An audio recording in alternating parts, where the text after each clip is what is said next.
You're looking for a fair process? You came to the wrong town at the wrong time, my friend. Do you consider this a job interview? The advice and consent role is like a job. You consider that you've been through a job interview? Been through a process of advice and consent under the Constitution. Which would you say you've been through hell? I've been through hell and then some. This is not a job interview. Yeah. This is hell. This is going to destroy the ability of good people to come forward because of this crap. Your high school yearbook. You have interacted with professional women all your life, not one accusation. You're supposed to be Bill Cosby when you're a junior and senior in high school. And all of a sudden you got over it. It's been my understanding that if you drug women and rape them for 2 years in high school, you probably don't stop. Here's my understanding. If you lived a good life, people would recognize it, like the American Bar Association has the gold standard. His integrity is absolutely unquestioned. He is the very circumspect in his personal conduct, harbors no biases or prejudices. He's entirely ethical, is a really decent person. He is warm, friendly, unassuming. He's the nicest person. The ABA. And one thing I can tell you, you should be proud of.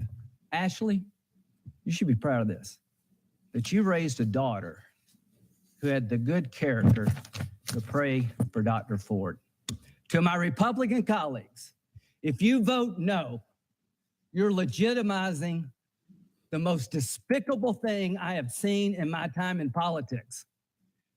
You want this seat? I hope you never get it. I hope you're on the Supreme Court. That's exactly where you should be. And I hope that the American people will see through this charade. And I wish you well, and I intend to vote for you, and I hope everybody who's fair-minded will. We were having a lot of motions from, can we have quiet from the audience?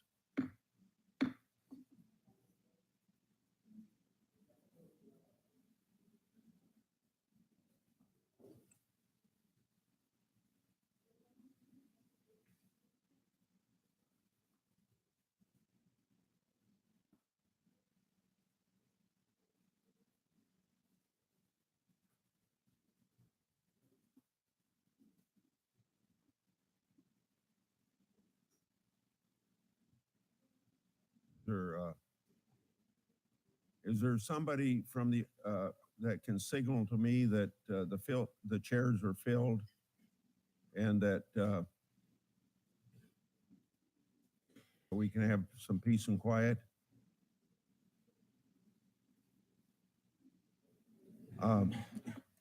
I'd like to start out today where we left off on September the 13th, although this is a new meeting, but I was anticipating a lot of motions from the minority, and we did have some motions for the minority, but if you remember, I said that I'll give the minority a chance to make their motions, and then I was going to make an motion that we have a time certain to vote. And so I want to make that motion time certain to vote. But if there is a motion from a minority, I would recognize that motion first. Mr. Chairman, I'd like to make a motion to subpoena Mark Judge as a witness before our committee. Let me hold. And I'd be happy to speak to it, but I wanted hold just a minute.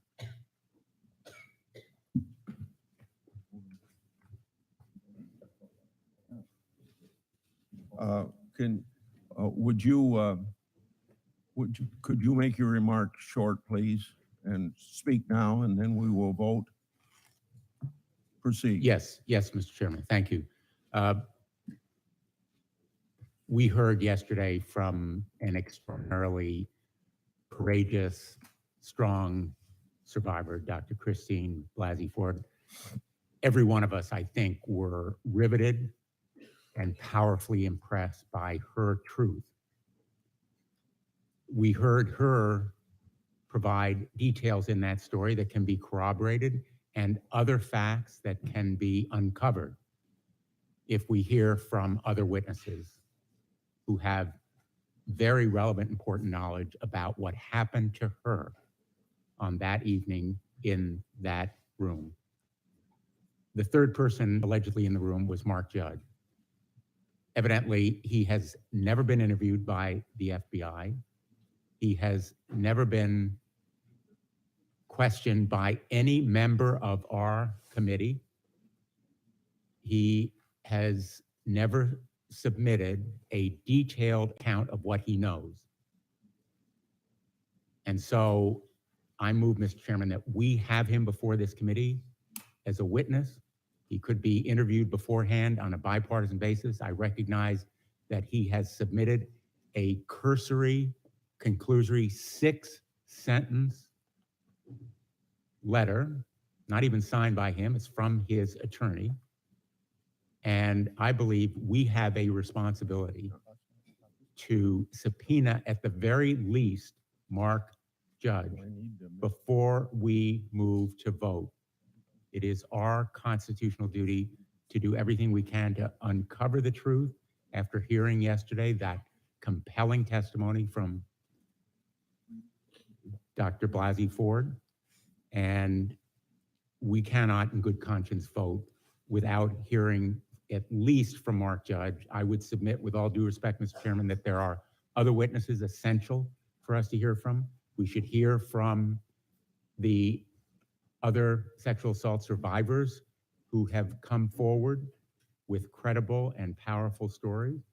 And that will be also, in my view, necessary. But today I am moving that we subpoena Mark Judge.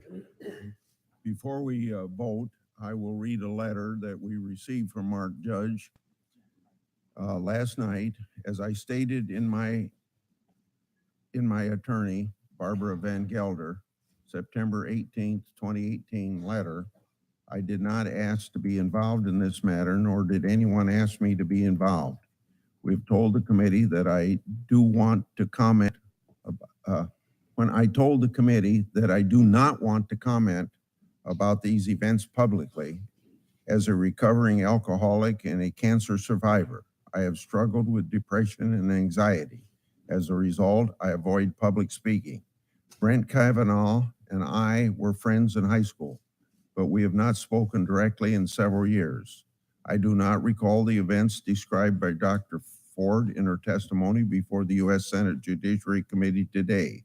I never saw Brett act in a manner Dr. Ford describes. I am knowingly submitting this letter under penalty of felony. Mark Judge, witnessed by Barbara Van Gelder, and he has signed it. Mr.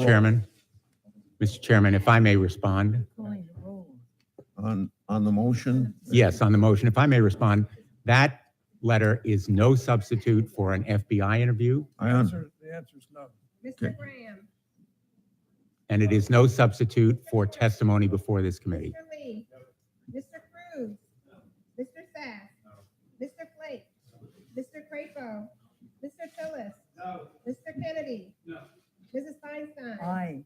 Mr. Leahy. Aye. Mr. Durbin. Aye. Mr. Whitehouse. Aye. Ms. Klobuchar. Aye. Mr. Coons. Aye. Mr. Blumenthal. Aye. Ms. Hirono. Aye. Mr. Booker. Aye. Ms. Harris. Mr. Chairman. No. Mr. Chairman, the votes are 10 yeas, 11 nays. The motion is defeated. Now I move, as I said I was going to do, that we set the vote to report out Judge Kavanaugh's nomination at 1:30 p.m. today. Mr. Chairman, point of order. Mr. Chairman, Aye. Mr. Graham. Mr. Chairman, point of order. Wait a minute. Mr. Porter. Sorry, I can't hear. No, that's violating the rules of the committee. Yes. Yeah. Mr. Lee. Mr. Cruz. Mr. Sass. Oh, yeah.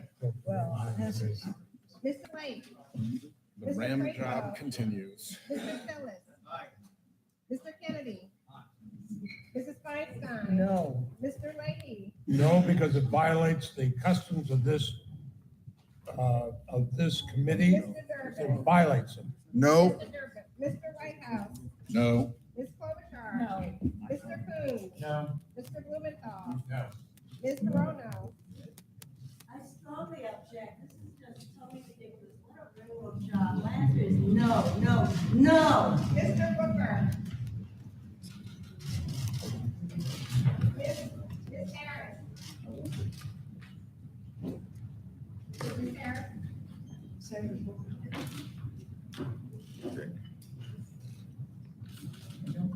They're not answering because this is so unfair, Mr. Chairman. Mr. Chairman. Aye. Mr. Chairman, the votes are 11 yeas, 8 nays. Okay, motion carried. I'll go to my opening statement now.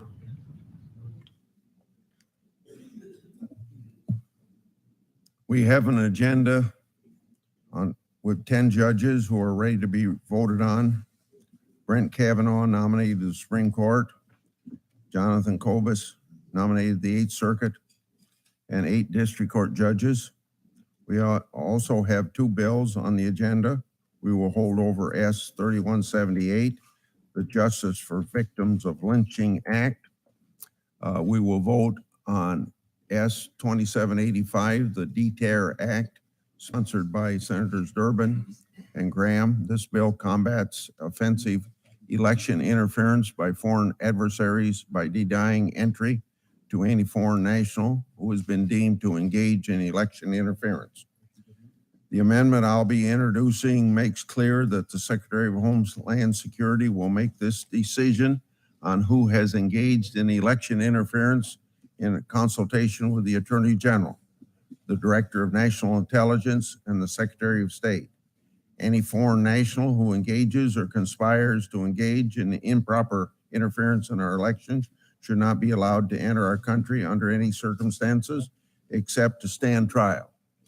Yesterday, we heard testimony from Dr. Christine Blasey Ford and Judge Kavanaugh regarding sexual assault allegations that date back to when the 2 were in high school.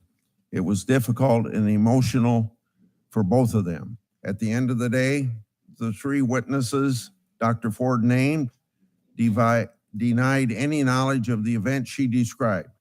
Judge Kavanaugh forcefully denied the allegations. The alleged behavior is inconsistent with everything else we know about him. Hundreds of people, including women he knew in high school, attested to his character and fundamental decency as a person, both in high school and now.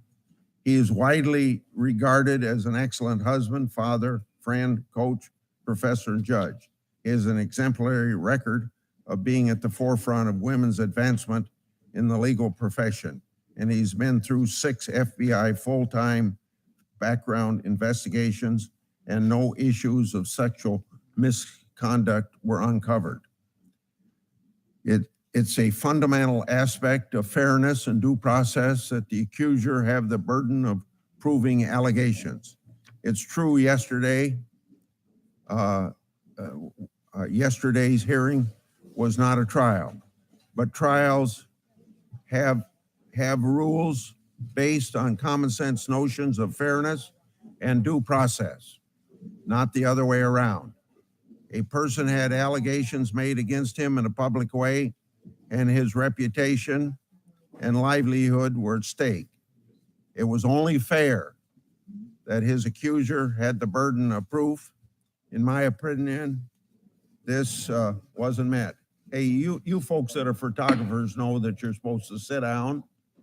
Maybe you just ought to leave the room if you don't know what the rules are.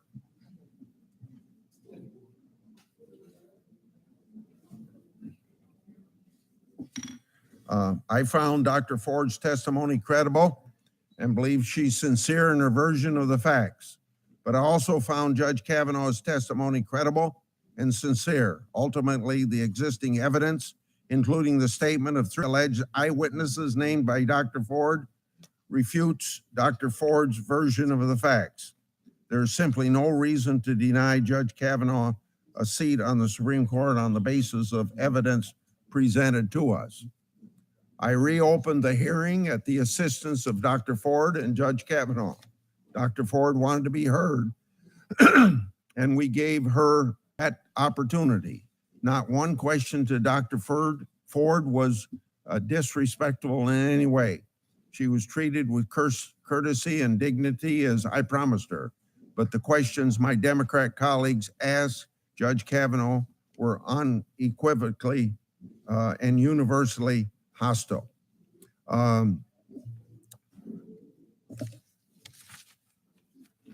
My colleagues first claimed that the Senate doesn't confirm Supreme Court nominees in midterm elections.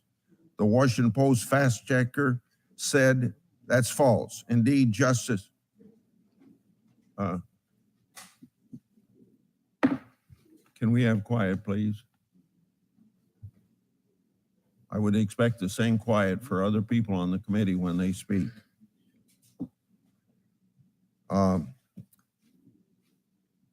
Anyway, indeed, Justice Breyer and Kagan were both confirmed in midterm elections.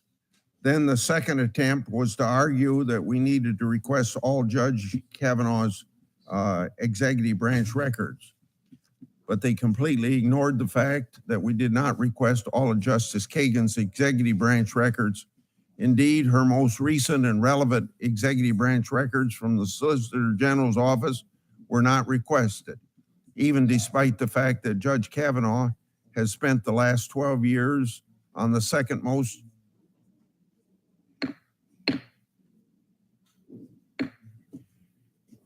Even though Judge Kavanaugh has spent the last 12 years on the second most powerful court in the country, issuing 307 opinions and joining hundreds of others, we received over 480,000 pages of documents from Judge Kavanaugh's time on the executive branch.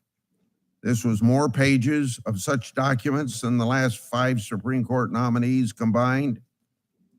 In short, it was the most thorough and transparent confirmation process at all.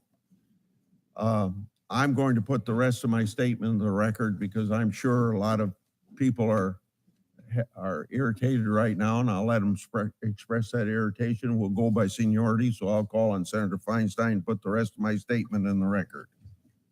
Thank you, Mr. Chairman. I'm very disappointed that we're here today voting on this nomination, especially in light of the testimony that we heard just yesterday.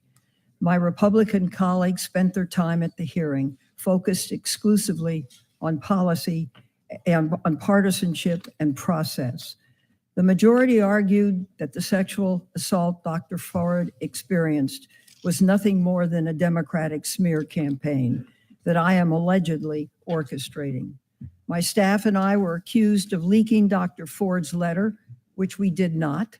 We were accused of leaking Deborah Ramirez's letter, which we did not. We were said to have refused to participate in the partisan, quote, investigation, end quote. Yet it is the Republicans who have refused to talk to Debbie Ramirez or Julie Swetnick. Republicans also failed to mention Democrats were not notified and had no idea the chairman's staff had been communicating with Mark Judge, Patrick Smith, Leland Kaiser, and apparently at least 2 other individuals who have not been named. Instead, Democrats learned about this outreach when various letters or emails appeared in the press.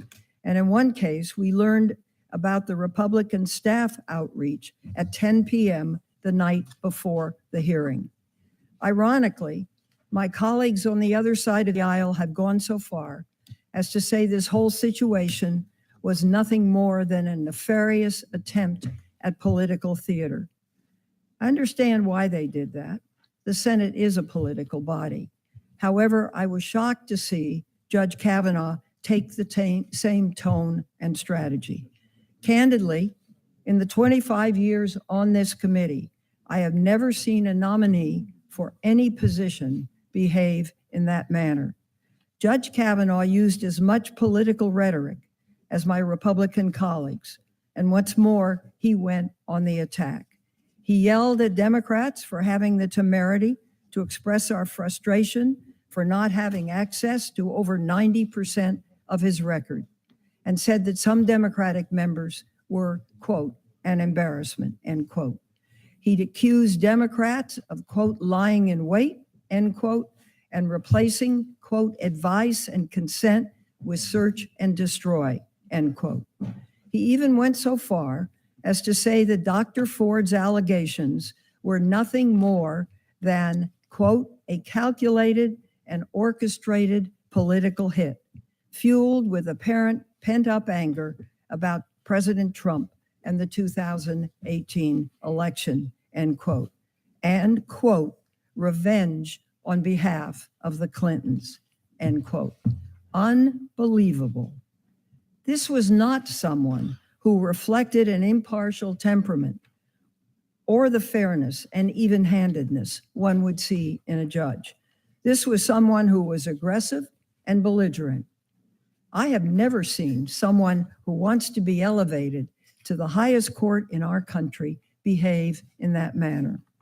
In stark contrast, the person who testified yesterday and demonstrated a balanced temperament was Dr. Ford. She gave powerful testimony about her experience of being physically and sexually assaulted by Brett Kavanaugh. She started by saying how she was terrified to be before the committee, but she felt it was her civic duty to tell us what happened to her. She recounted her experience, and I quote, "I tried to yell for help. When I did, Brett put his hand over my mouth to stop me from yelling. This is what terrified me the most and has had the most lasting impact on my life. It was hard for me to breathe, and I thought that Brett was accidentally going to kill me," end quote. Both Brett and Mark were drunkenly laughing during the attack. They seemed to be having a very good time, end quote. Another quote, "Brett's assault on me drastically altered my life. For a very long time, I was too afraid and ashamed to tell anyone these details. I didn't want to tell my parents that I, at age 15, was in a house without any parents present, drinking beer with boys. I convinced myself that because Brett did not rape me, I should just move on and pretend that it didn't happen," end quote. She was poised, she was credible, and she should be believed. Unfortunately, despite assuring Dr. Ford her allegations would be taken seriously and she would be treated respectfully, that is not what ultimately happened. As I noted in my statement yesterday, our colleagues on the other side of the aisle had their minds made up before one word was uttered. A week ago, the majority leader declared, quote, "In the near future, Judge Kavanaugh will be on the United States Supreme Court. So, my friends, keep the faith. Don't get rattled by all this. We're going to plow right through it," end quote. This was not about ensuring a fair process. This was about doing the bare minimum. And finally, to my Republican colleagues who are so upset about the time that has passed, let's be clear. Dr. Ford asked for confidentiality, and that's what I did. We all know that if I had referred her allegations to the FBI when she would not come forward, there would have been nothing to do. The FBI would have had an anonymous allegation with no name, no contact information, and no way to follow up. In addition, Dr. Ford's allegations were referred to the FBI on September 12th, over 2 weeks ago.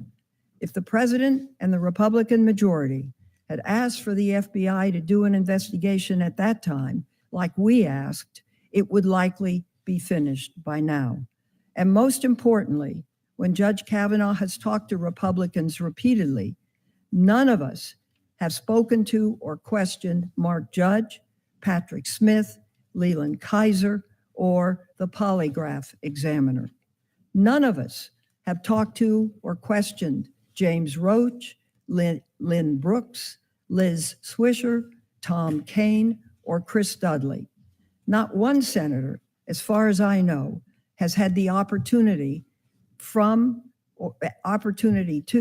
or question Deborah Ramirez or Julie Swetnick.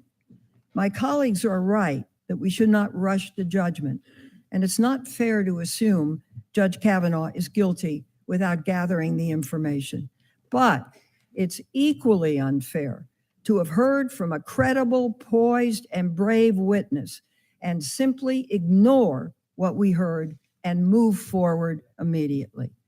I don't know Deborah Ramirez. I don't know whether her allegations are credible. I don't know Judy Swetnick. I don't know whether her allegations are credible. But I do know this. Dr. Ford provided credible, powerful testimony that deserves to be considered and not dismissed as a partisan smear campaign, which it was not. In my opening statement yesterday, I talked about the differences between Me Too and the Year of the Woman, and I highlighted the seriousness of sexual assault and harassment. I started out by saying, I hoped we would do better and show women that our country, our committee, has in fact changed. This isn't a political battle for power, as some have said. This is a serious undertaking with serious allegations. While the Republican strategy is no longer attack the victim, it is ignore the victim. The entire country is watching now how we handle these serious allegations. It is, in fact, a real test for the United States Senate and for our country to see how we treat women, especially women who are survivors of sexual assault. I believe we can do better, and I hope we are better. Thank you.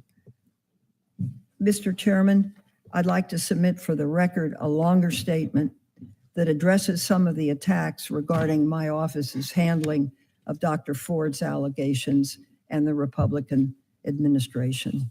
Obviously, without objection, those will be included. Before I call on Senator Hatch, since this keeps coming up about the FBI investigation, I'd like to repeat what you've heard from me so many times, but I guess we never get this, get people understanding. We can't learn anything from the FBI that we can't learn ourselves. The Senate has our own constitutional duty and our own investigators to follow up on these allegations. I don't think we should discredit the Senate's constitutional duty of oversight as a co-equal independent branch of government.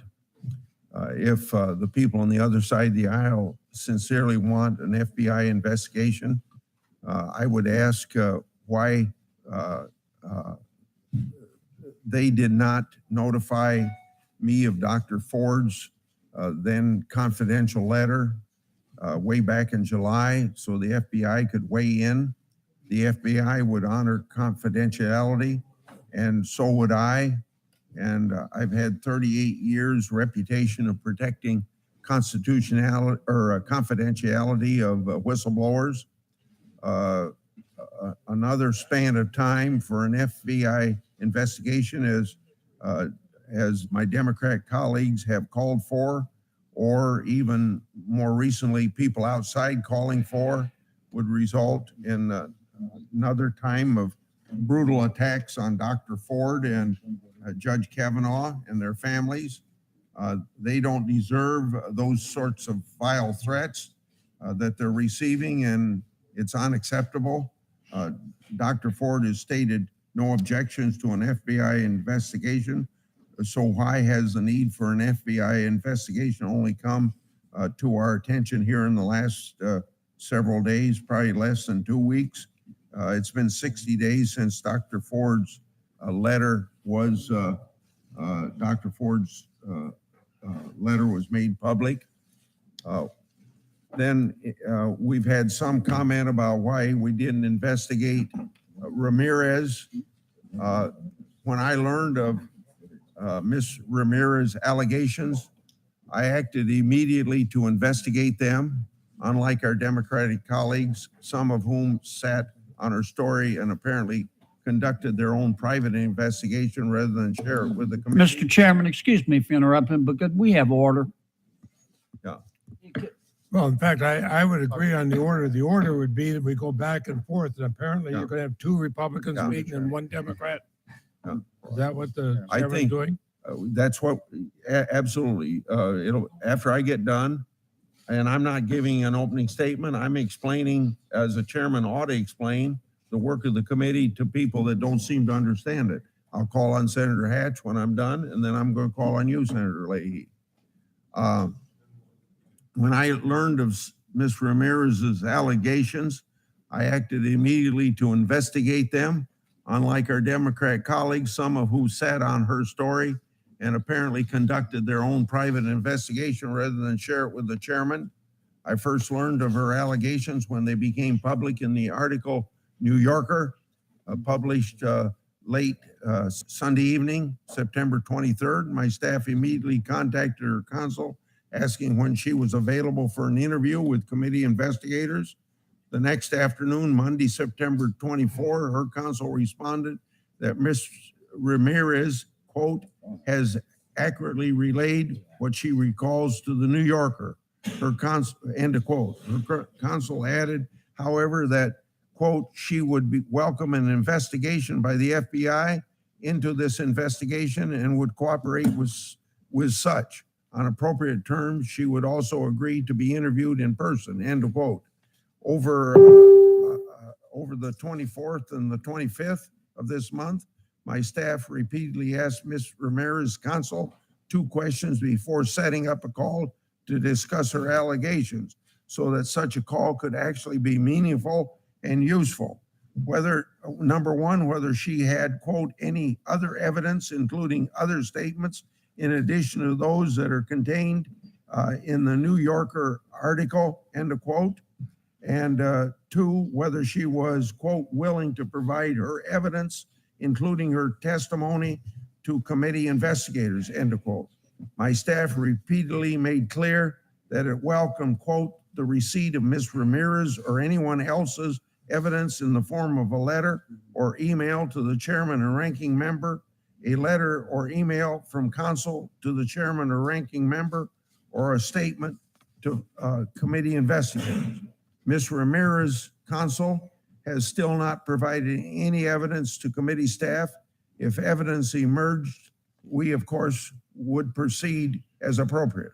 My staff also acted swiftly to set up an interview with Judge Kavanaugh. He unequivocally denied Ms. Ramirez's allegations.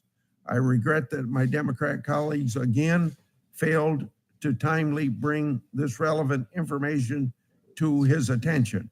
The article makes clear that some Democratic senators have known of Ms. Ramirez's allegations for some time, and it quotes one Democrat member of the committee as saying this allegation, quote, should be fully investigated, end of quote. That is exactly what I have done and what could have been done easier if Senate Democrats had not kept the information to themselves. And then my last one will deal with the Sedgwick allegations. 2 days ago, we became aware of the allegations of Julie Swetnick. She claimed that Judge Kavanaugh was involved in a gang rape ring around Washington, D.C. area in the 1980s. My staff has been trying to obtain evidence of her claims and interview her since Sunday, 3 days before she made her allegation public. But her attorney has so far not cooperated in the investigation. But by the accuser's own description, she regularly attended parties where she knew girls were being gang raped. Instead of telling authorities about this serious criminal activity, she continued to attend them. And somehow the FBI missed Judge Kavanaugh's 6 full field background investigations while he worked in a high-profile position in the White House and the Judiciary. The fact that he was a regular participation in these gang rape parties. Now that ought to get a lot of people's attention. We had 6 full field background investigations by the FBI, and what he was accused of by by Miss Sedgwick never showed up. And that ought to be, if it was that much of an activity on his part, surely the FBI would know about it. Senator Hatch. Well, thank you, Mr. Chairman. This has been a very difficult set of hearings and a difficult markup, and I think you've handled it very well. And I compliment all of our people on both sides of the aisle for approaching this very seriously. And it should be approached seriously. It's been 81 days since President Trump nominated Judge Brett Kavanaugh to the Supreme Court. Since then, we've reviewed more records of this nominee than for any Supreme Court nominee in history, ever. Judge Kavanaugh has testified for well over 30 hours, including in a closed session. He has answered nearly 1,300 written questions, more than all other past Supreme Court nominees combined. In the more than 12 years that Judge Kavanaugh has been a judge on the DC Circuit, he has built a reputation for honesty, courtesy, and integrity. His clerks and colleagues, they sing his praises. He volunteers in the community. He's been an advocate for and mentor to his students. After Democrats unleashed the recent allegations against Judge Kavanaugh, Chairman Grassley set out a deliberative process to investigate. He has not been, as some claim, a bully. Far from it. But rather than working with us, my Democratic colleagues chose not to participate in this process. Indeed, before yesterday, they had never even asked Judge Kavanaugh a single question about these allegations. And yet again and again, their refrain has been the same: delay, delay, delay. I can't blame them for that because they are partisan people, and yeah, and I guess they figured that would be to their advantage. Well, it's not. When we heard the serious allegations made by Dr. Ford, we recognized that we needed to hear her testimony. Chairman Grassley was committed to making sure that she had a safe forum in which to tell her story. He tried to make it a forum of her choosing, either public or private. Although it appears the lawyers my Democratic colleagues suggested to her had other plans. Yesterday, we finally were able to hear from Dr. Ford and Judge Kavanaugh. I want to personally thank them, but I want to thank them both for attending the hearing and speaking to the committee and to all of us and to the American public as well. After the hearing, I saw that Mr. Avenatti decided that the best place for his client to give her first interview was on a show called The Circus. The title is fitting because that is what this process has become. All of my Democratic colleagues have said for weeks that they will vote against Judge Kavanaugh. Here's where I stand. We can't allow more time for new smears to, we can't allow more time for new smears to damage Judge Kavanaugh, his family, his reputation, the reputation of the court, and of course the reputation of the country. We cannot allow more time for partisans on the left to try to beat Judge Kavanaugh into submission. We can prolong this process knowing that in the meantime, we shouldn't prolong it is what I'm saying, except without knowing that in the meantime, Judge Kavanaugh's family and our country will be dragged through the mud. Or we can end this circus. And frankly, we've reached a point where it's time to end the circus. It's time to show some dignity around here. It's time to vote. People can make their closing statements. They can vote whatever way they want to. Nobody's telling them what to do. And frankly, we've had enough time on this to choke a horse. And I just have to say, let's be fair about this. Let's vote whichever way we want to. And let's move on this. I personally am tired of all the games and all the gamesmanship that's been going on around not just this nominee, but others as well. And Mr. Chairman, as a former chairman of this committee and a chairman of 2 other committees in my time in the Senate, I want you to know that I think you've done a terrific job. You've been fair. You've been very decent in your approach. You have treated everybody with respect. You've especially treated our Democratic colleagues with respect, which they deserve. And frankly, you're a great chairman. And I think we ought to all acknowledge that and start treating our chairman with a little more respect and dignity. We all respect him. We all know what a good man he is. I also think the ranking member has been good through this process as well. I like her very much. She's very sincere. She's on the other side of this from me, but she believes in what she's doing, and I have to stand up and say she has a right to do that.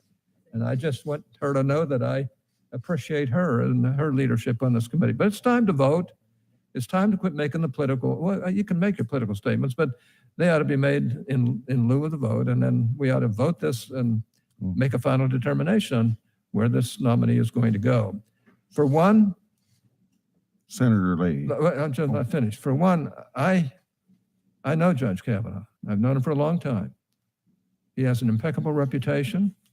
He's well respected as a judge in this country by Democrats and Republicans who know him well. And it would be an absolute crying shame if we keep treating him like he's some sort of an imposter or some sort of a person that just can't do this job. He can do the job. He has done the job, and he's doing it on the D.C. Circuit Court of Appeals, the second highest court in the country. And I have a lot of confidence in him. Those who don't, they can vote no. Senator Leahy. You know, in some ways, it feels like Alice in Wonderland around here. It's unbelievable where we are today. It's almost surreal. This Judiciary Committee is no longer an independent branch of government, and we're supposed to be. The Senate's supposed to be an independent, equal branch of government. We're no longer that. But we're an arm and a very weak arm of the Trump White House. Every semblance of independence has just disappeared. It's gone. And I think that is something historians will look at, and they'll call it a turning point in the United States Senate. This committee, after months of breaking precedent after precedent in a manic rush to fill a Supreme Court seat, is now on the verge of voting on a nominee who has been credibly accused of sexual assault, and the committee hasn't even conducted a meaningful investigation. Yesterday, we heard the powerful and courageous testimony of Dr.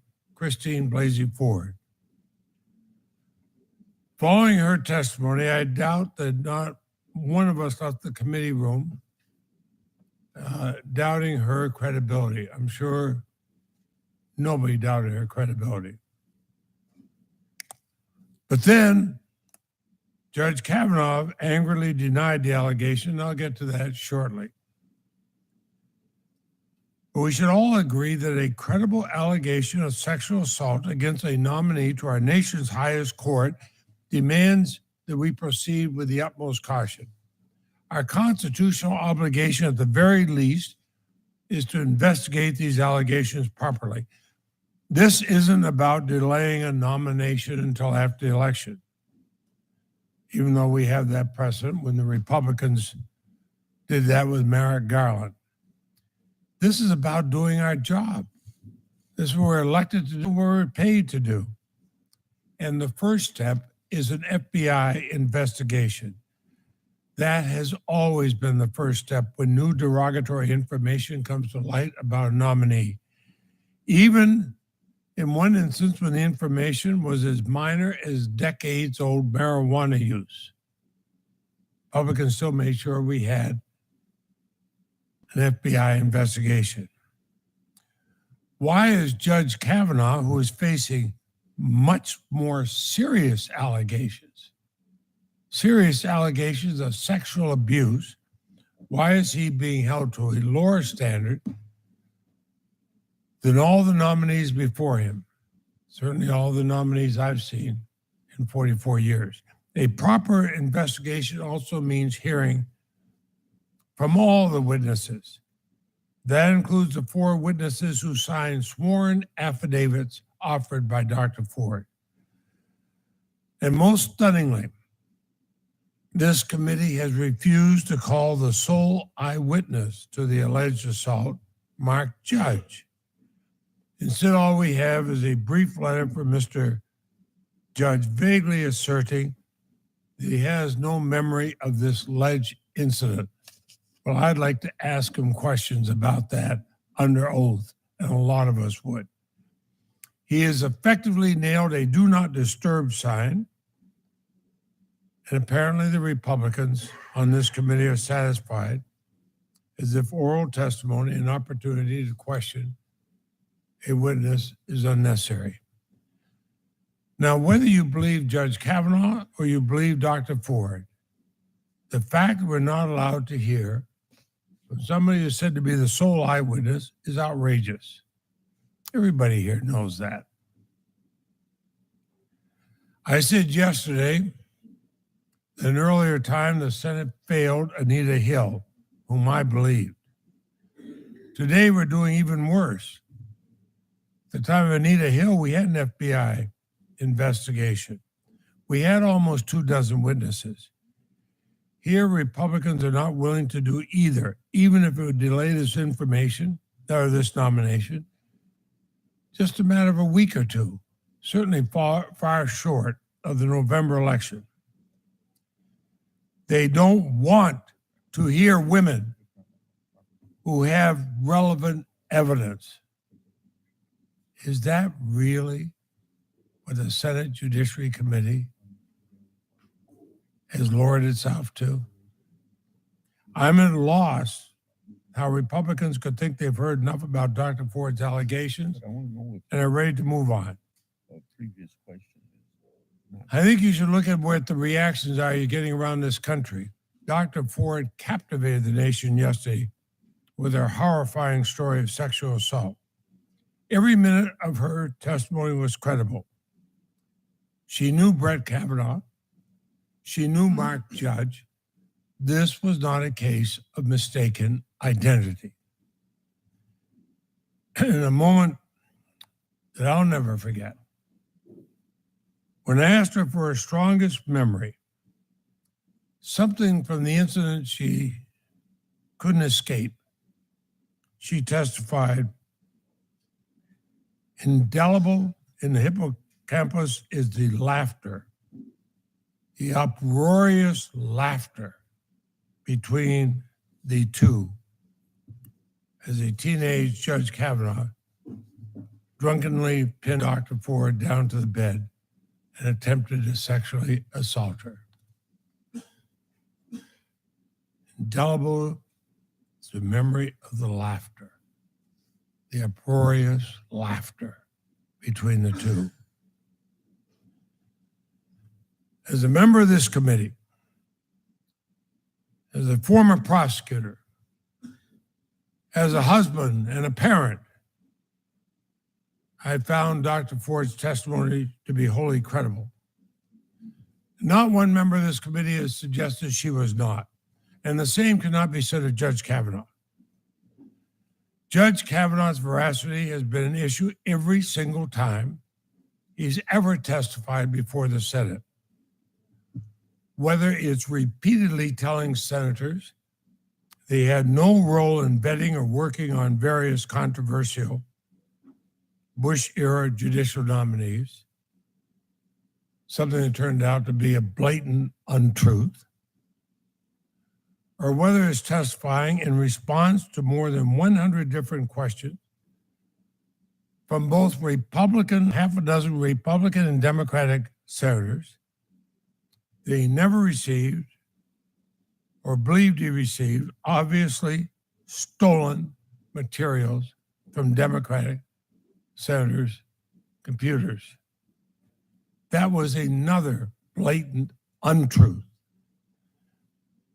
We found we could not depend on Judge Kavanaugh to tell the truth under oath. We only learned the truth years later. We only learned the truth of what he had said what he had said untruthfully.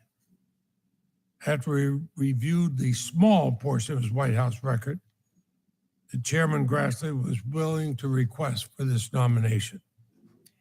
Time and time again, when confronted under oath with questions about his involvement in Bush-era scandals or controversial matters, Judge Kavanaugh misled the Senate.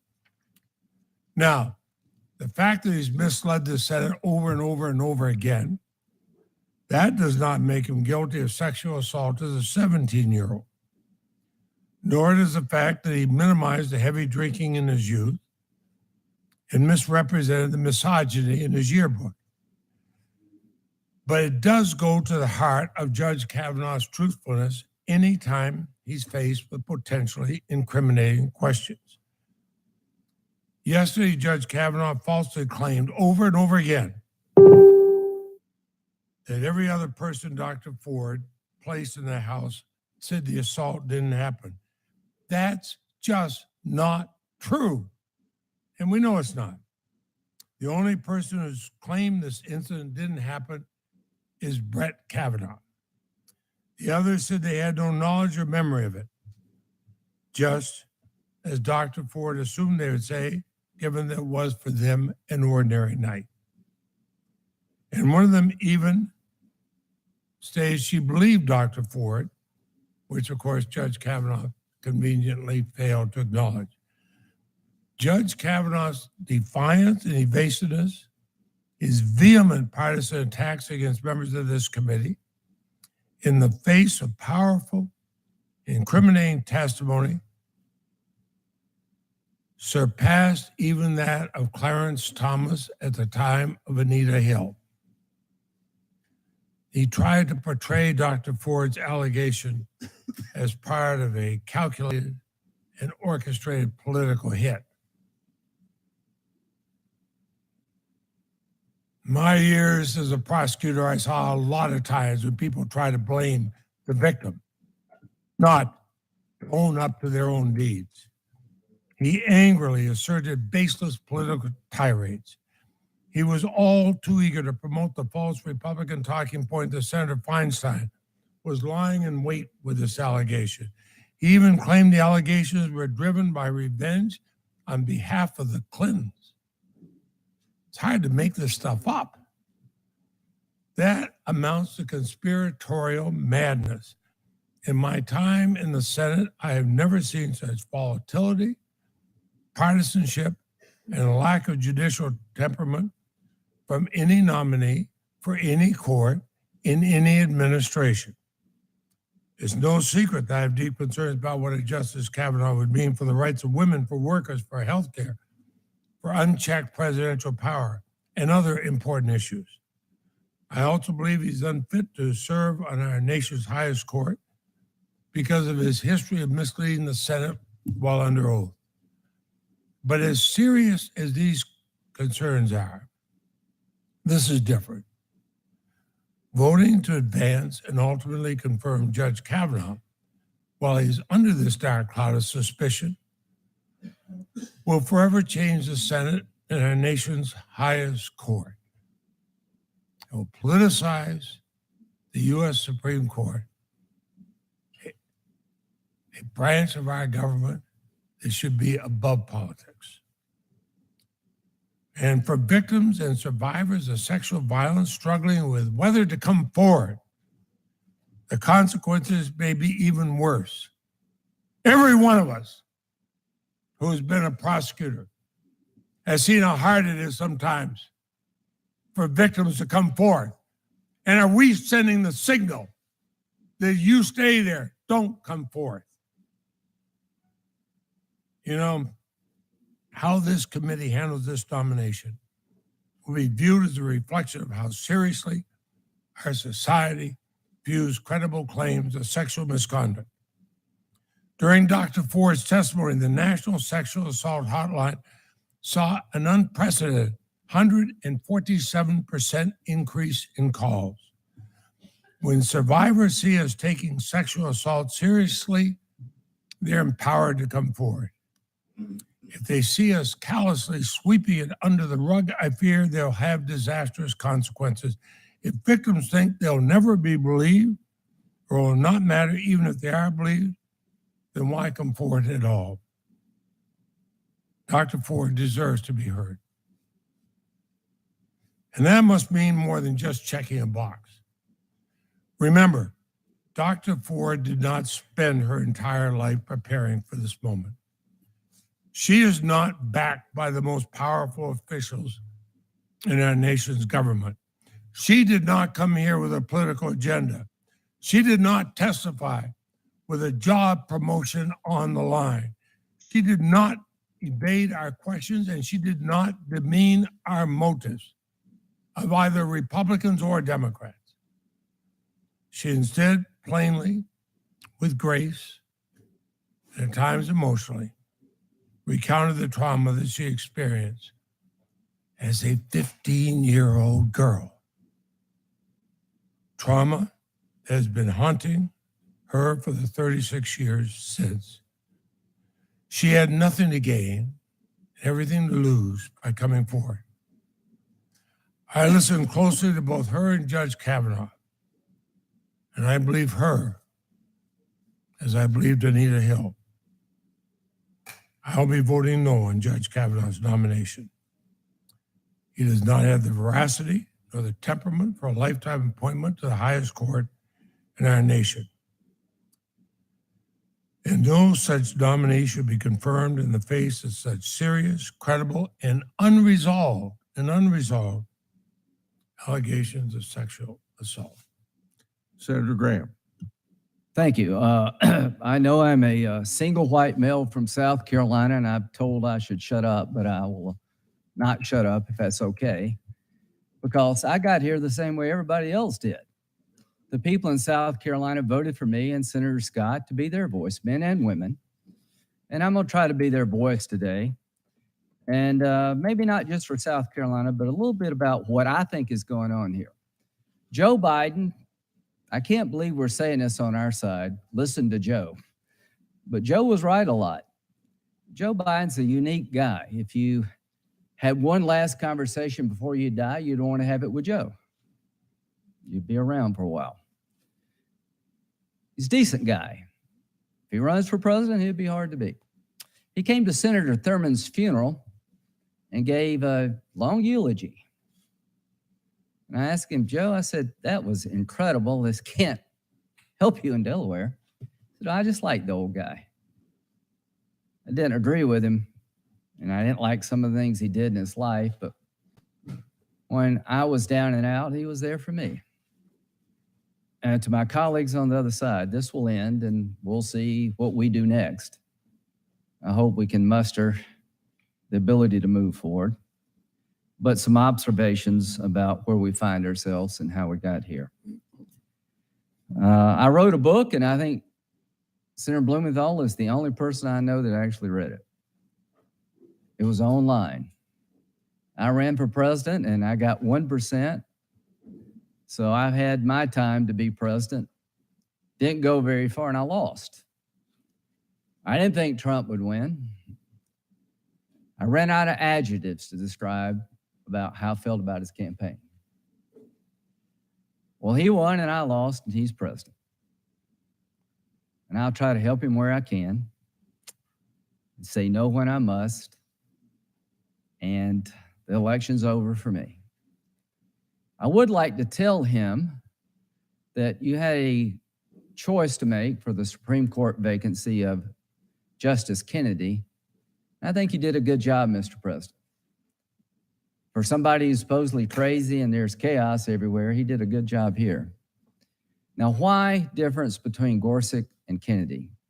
Gorsuch and Kavanaugh. It's the Kennedy seat. If you don't get that, you're not paying much attention. Gorsuch is a even swap for Scalia. But this is high-stakes stuff, right? This is the seat where the guy in the middle is at risk. Kavanaugh clerked for Justice Kennedy. Would you have picked him? No. But you lost the election. And that does have consequences. When I said it about Obama winning, I meant it. Merrick Garland. Scalia dies in the election year, the last year of the term of President Obama. The primaries are already underway. Not in 100 years has anybody been nominated under that circumstance. So I don't think I did anything unfair with Garland. As to Sotomayor and Kagan, I was told on our side, you've got to keep them off the court because they're going to be a pro-choice vote. They hate guns. On and on and on. And I tried to go back to what this committee used to do. Strom Thurmond voted for Ginsburg. You'll never convince me that it was because he agreed with her philosophy. I think he saw in her a qualified person. Fritz Hollings voted for Scalia. The same is true. 96 and 97 votes. What's happened? Most of the nominees to the Supreme Court have never had a hearing. It was always just assumed if they're qualified and they're not hacks, that they're going to go forward. Elections do matter. When it comes to President Trump, elections do matter. Now, about the law, and to my friends who have been prosecutors. I've been a prosecutor, I've been a defense attorney, and I've been a judge. Every woman who's been victimized needs to be heard. Count me in 1,000 times over. Count me in for the proposition for every one woman who comes forward, only God knows how many women and children go to their grave with the abuse. If you don't realize that, you just don't know this area of life. But you're going to be heard in the United States. I had a young man accused of sexual assault when I was in the Air Force as a defense attorney. The case eventually fell apart, and he almost killed himself. I had women who've been gang raped and didn't want to testify, but they did. Along with counselors, I sat up with them all night. Tough stuff. Emotional. Who to believe? I've been doing this legal stuff most of my life. I've never heard a more compelling defense of one's honor and integrity than I did from Brett Kavanaugh. He looked me in the eye, everybody in the eye, and he was mad, and he should have been mad. He could tell you where he was at and what he was doing during high school in a way that just blew me away. Brett Kavanaugh and women. If you're a gang rapist when you're a sophomore and a junior in high school, you don't let it go. Every woman who actually knows Brett Kavanaugh has come forward to say he is not that kind of guy. He has been at the highest level of public service under tremendous scrutiny, 6 FBI investigations, and we missed the sophomore, junior gang rapist. We didn't miss it. It's much garbage. We're in the twilight zone, and here's what I would say. Miss Ford. All I can say about Miss Ford, I feel sorry for her, and I do believe something happened to her, and I don't know when and where, but I don't believe it was Brett Kavanaugh. And as a prosecutor, you couldn't get out of the batter's box, because in America, before you can accuse somebody of a crime, you have to tell them when it happened and where it happened, and you have to prove beyond a reasonable doubt it did happen. The reason this case will never be brought in Maryland or anywhere else, you just can't get there. If you wanted to get a warrant, which is a probable cause standard, to search or arrest somebody, you got to prove by probable cause where it happened and when it happened. How are you supposed to defend yourself? Is the burden really on you to prove that you were not at a party 35 years ago and they won't tell you where it was and when it was? So all I can say is that under any reasonable standard, any concept of the rule of law, this would not go forward. There have been 5 allegations here. The 5th allegation was brought to me by Senator Whitehouse, who did absolutely the right thing. Somebody contacted him in Rhode Island and said, a friend of his was on a boat with Mark Judge and Brett Kavanaugh, and they treated her badly. He went down and beat him up, and she won't come forward. I said, well, I'll make sure I'll join with you. Let the FBI look at it. And turned out not to be true. The fourth allegation was an anonymous allegation, a letter without a date or a return address sent to Corey Gardner just a few days ago. And he turned it over to the committee, and somebody on that side leaked it to NBC News, and it made it on the news, the fourth allegation. That really bothers me. I don't know what's going on over there, but that's not right. It was somebody over there. Now, about Miss Ford. I feel really bad that she wanted to remain anonymous and could not. One thing I know for sure is that Dianne Feinstein would not do this and did not do this. But I know for sure somebody did. It wasn't chatter from a friend. 3 groups had this letter that was requested to be anonymous. Dianne Feinstein and her staff, the Congresswoman from California and her staff, and the lawyers. Somebody betrayed her trust, and if you can't figure out why, you shouldn't be driving. To delay this hearing, to set in motion the destruction of this man, to keep this seat open past the election. That I know beyond any doubt. What else do I know? I about fell out of my chair when Dr. Ford said yesterday, I didn't know you would be willing to come to me.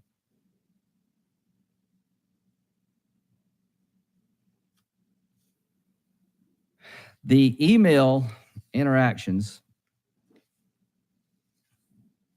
between this committee and her lawyers, my staff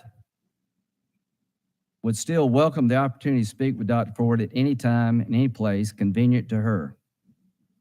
Come to us or we to you. I'm willing to have my staff travel to Dr. Ford in California or anywhere else to obtain her testimony, September the 19th. Well, that wouldn't fit in the plan. It wouldn't be public, and it would get over with sooner than people wanted. I don't know what to believe, but I tend to believe that Dr. Ford did not know about this invitation. And I've been a lawyer most of my adult life, and somebody needs to ask the question to her lawyers, how could she not know about this? Are you beginning to understand what's been going on for a very long time in this case? It's not that hard to figure out. So if this is the new standard, the accusation proves itself to those who want to ask questions. You hate women.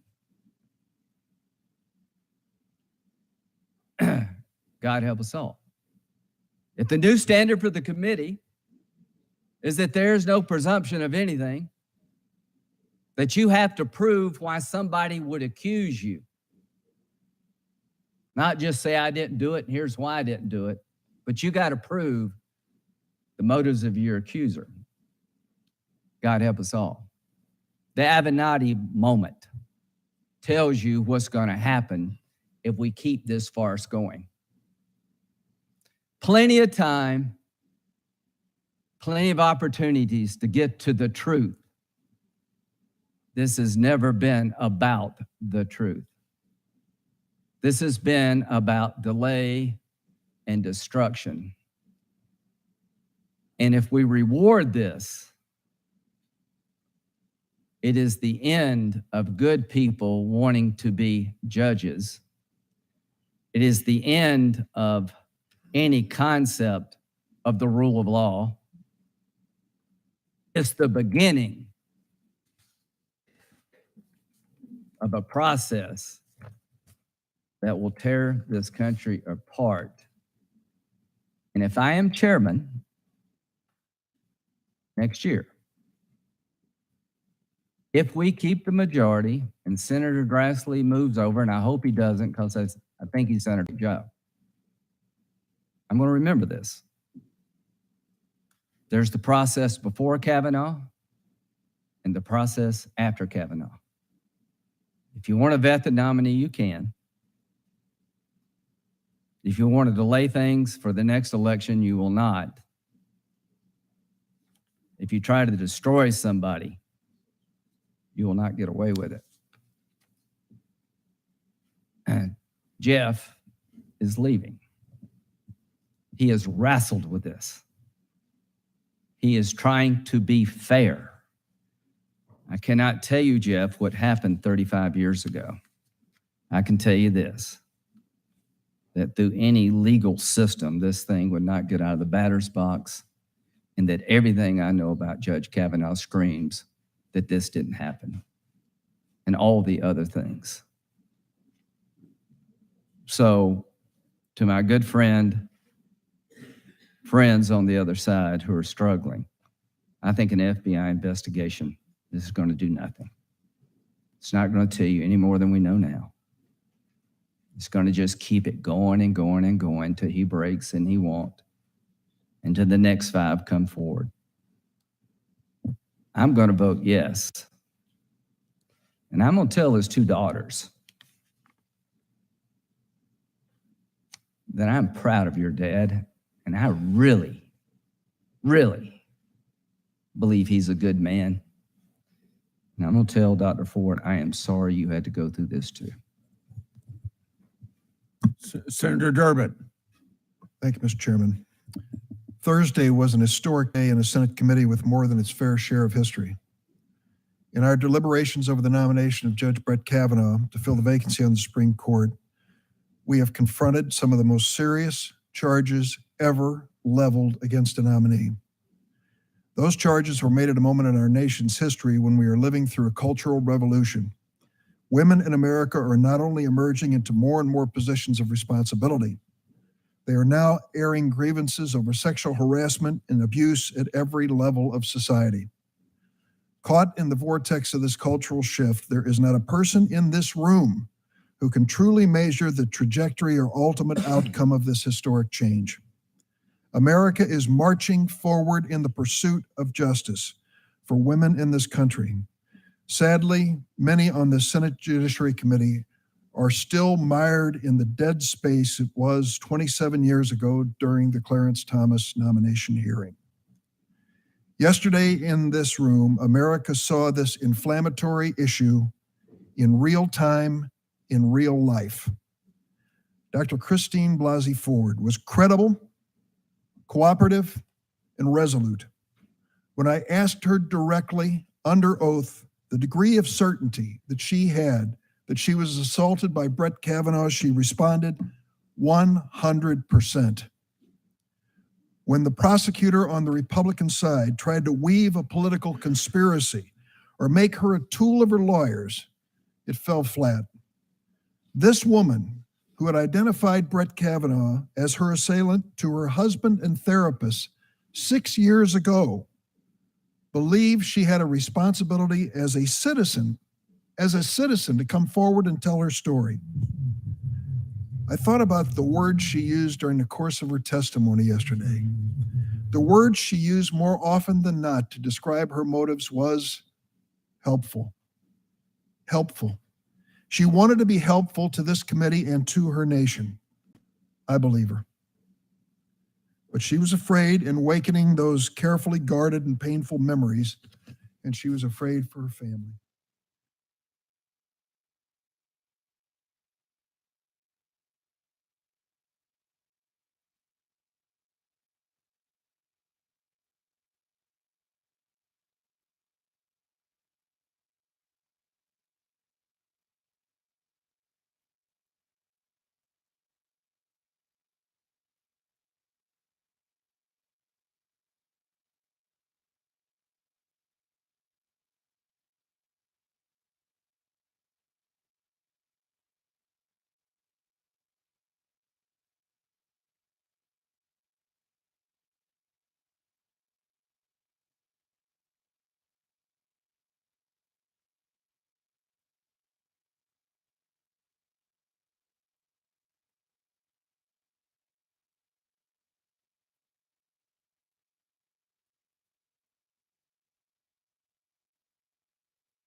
to do, and it is not an unreasonable request.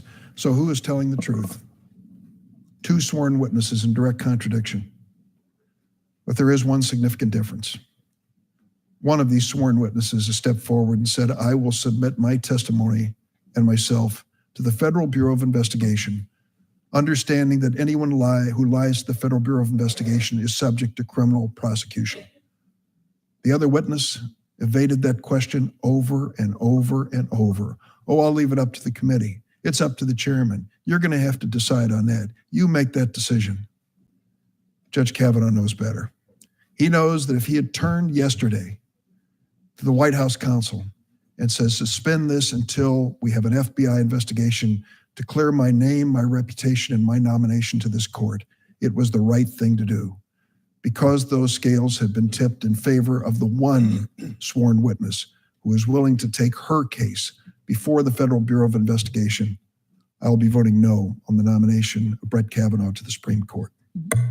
Before I call on Senator Cornyn, since the ABA letter came up, I have this comment that the president of the ABA called for an FBI investigation, as you just heard, and to do it before a vote. I've explained many times another FBI investigation is not necessary. The ABA is an outside organization like any other that can send us letters and share their advice, but we're not going to let them dictate our committee's business. Also, this letter is from the president of the ABA, one individual. He doesn't represent the hundreds of thousands of lawyers in the United States. It isn't at all clear that the ABA president has authority to speak for the organization on this matter. This letter doesn't say that he conferred with anyone else or that he convened the Judicial Qualification Committee by conference call or otherwise. The ABA president's opinion doesn't alter the fact that Judge Kavanaugh received a very well qualified rating from the ABA Standing Committee on the Federal Judiciary, and the Standing Committee did not join this letter. Senator Cornyn. Thank you, Mr. Chairman. I've said before that I believe that in considering Dr. Ford's testimony, we should treat her the same way I would want my wife, my daughters, or my mother treated if they were in similar circumstances. Conversely, I want to make sure we treat Judge Kavanaugh the same way we would treat my father, my brother, or a son. We owe that to both Judge Kavanaugh and to Dr. Ford. It is simply false to say that somehow we have, in drawing attention to the fact that this has been an orchestrated effort to delay the vote on this nomination, that we have somehow been disrespectful of Dr. Ford. I'm proud of the way this committee treated Dr. Ford yesterday. I thought it was appropriate, dignified, and apparently our friends across the aisle are somehow upset that we got a trained lawyer who handles claims like this on a daily basis to handle it in a thoughtful, appropriate way to elicit facts and information from Dr. Ford. I thought Ms. Mitchell did a good job. But to somehow wrap themselves in the normal compassion we would somehow, that we do feel for somebody in Dr. Ford's situation, and claim that we are not treating her well by pointing out the overt politicalization of this process, is simply trying to take our eye off the ball. There has been a calculated effort to manipulate this process in a way that is blatantly unfair to Dr. Ford and to Judge Kavanaugh, and that's shameful. I said yesterday, I think this is one of the darkest days for the United States Senate since the McCarthy hearings that occurred back in the 50s. You may recall the comments of one of the lawyers who said, I never really gauged your cruelty or recklessness before today, and asked Senator McCarthy, have you no sense of decency? I think this process has been cruel and reckless and indecent for both Dr. Ford and Judge Kavanaugh. And it did not have to be that way. When we learned yesterday from Dr. Ford that she did not authorize the release of the letter of July 30 that she sent to Senator Feinstein, she did not authorize it. She did not want it leaked, but it was leaked. And she said the only people that had possession of it were her lawyers, Senator Feinstein, and Representative Eshoo. You can reach your own conclusion, but the letter had to come from somewhere. And when she testified that she was not informed of Chairman Grassley's offer to travel where she was to interview her with bipartisan participation about her claims, she said it wasn't clear to her that offer had ever been made. So when the letter was leaked by somebody, when the offer to interview her before a bipartisan panel of investigators at a place and time of her choosing out of the public eye, when that was not communicated, it sure looks to me, at least the circumstantial evidence would seem to point to the desire to have exactly what we had yesterday and to contribute to what has been described as accurately as a circus atmosphere. Cruel, reckless, no sense of decency.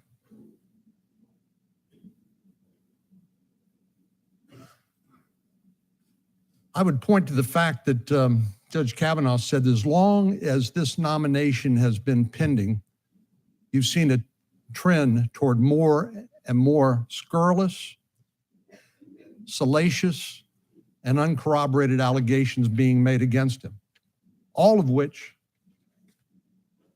the chairman and the committee professional staff have attempted to investigate. We heard from Dr. Ford. We also saw a claim by Ms. Ramirez that was uncorroborated by the dozens of witnesses that allegedly existed. But the New York Times could not confirm. Nobody would confirm her allegation. And then yesterday, the ranking member quoted from some of the claims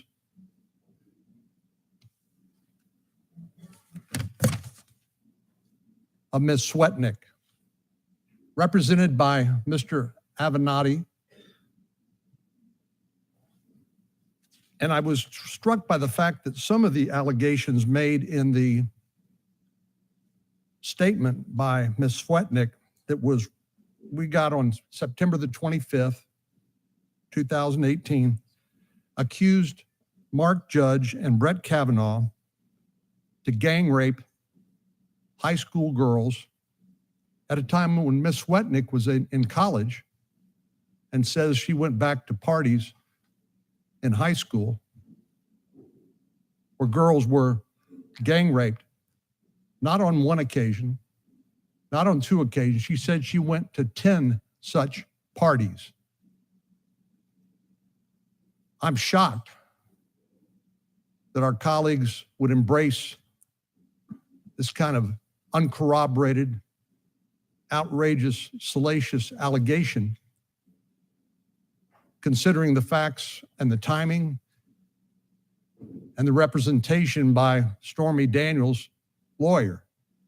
obviously eager for more public attention and notoriety. But you didn't hear that in the quote from the ranking member yesterday when she quoted from some of the allegations made by Ms. Swetnick.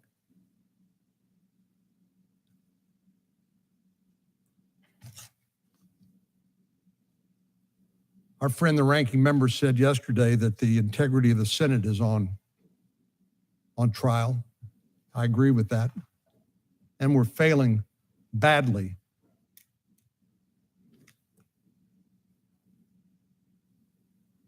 Cruelty, recklessness, indecency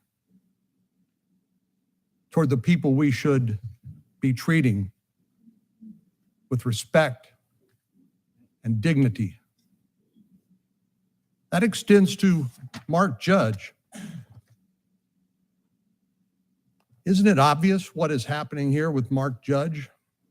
He has submitted a statement under penalty of felony saying that Brett Kavanaugh and I were friends in high school, but we've not spoken for several years. I do not recall the events described by Dr. Ford in her testimony before the United States Senate Judiciary Committee today. He submitted that statement yesterday. He said, I never saw Brett act in the manner Dr. Ford describes. I am knowingly submitting this letter under penalty of felony. So he says he has nothing more to offer. He submitted his statement under penalty of felony. But here's the other part. He admits to be a recovering alcoholic, as well as a cancer survivor. He said he struggles with depression and anxiety, so much that he avoids public speaking.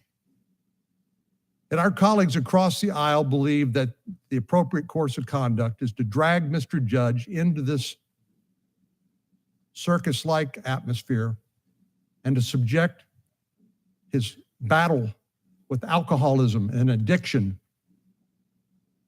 to public investigation and scrutiny and ridicule. That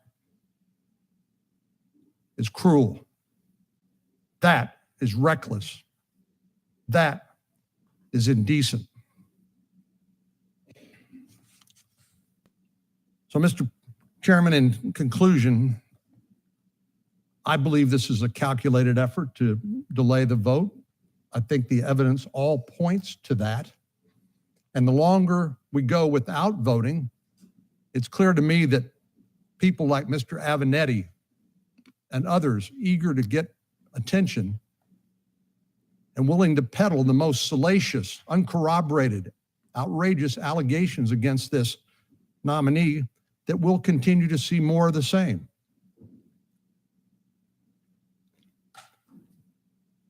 It's well known that about 150 nominations are pending on the Senate calendar.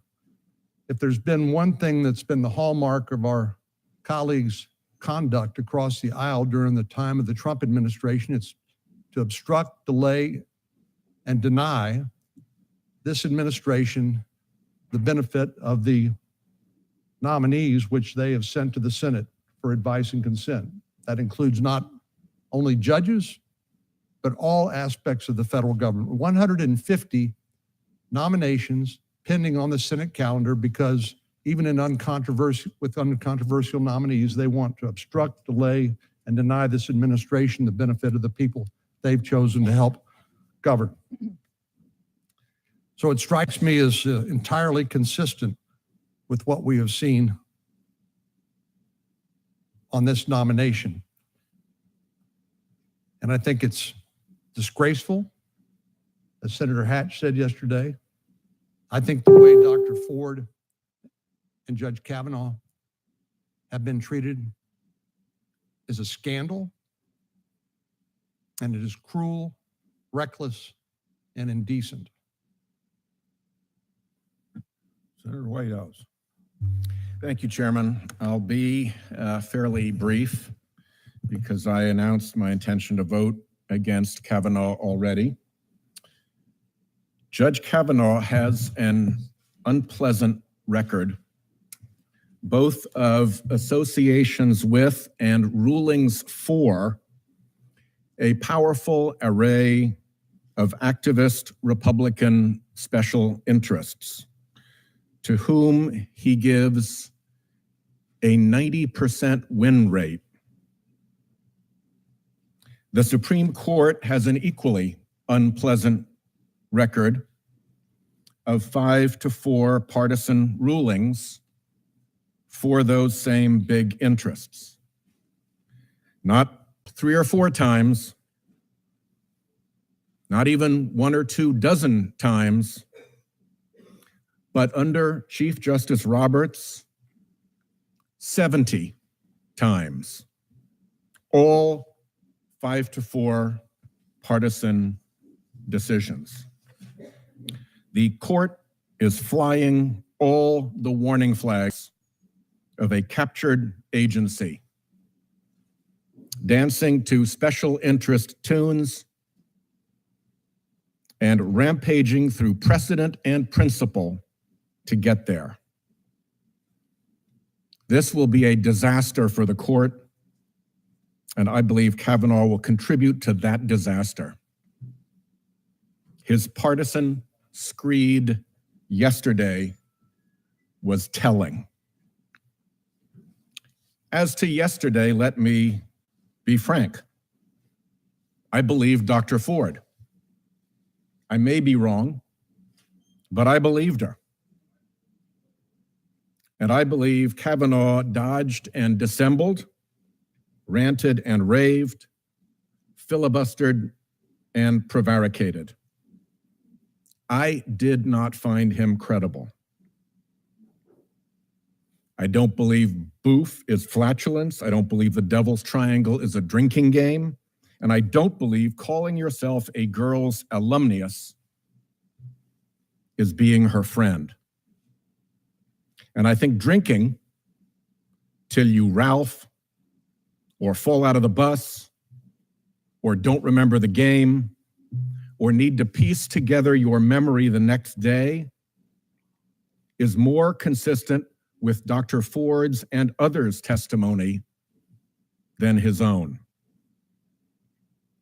If Dr. Ford's testimony is true, I hope we can all agree Kavanaugh has no business on the court.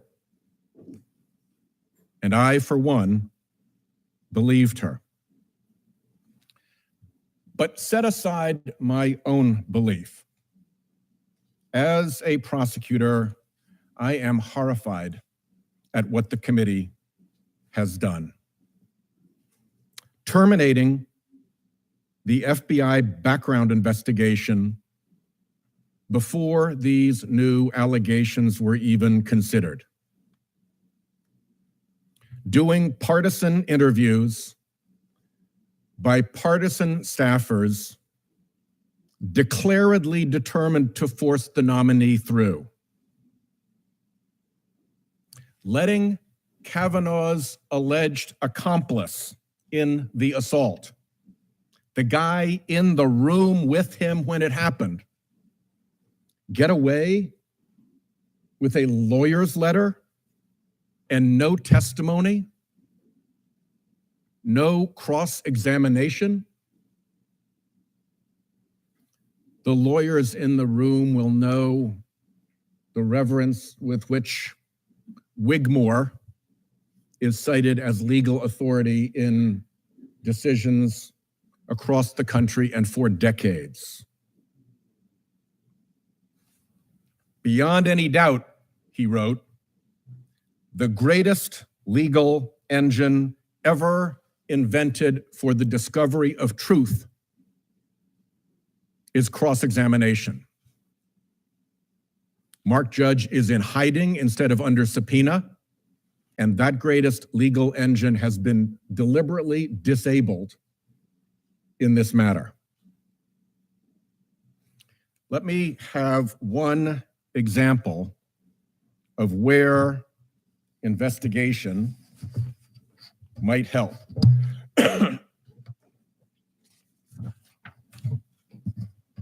Here's Kavanaugh's calendar.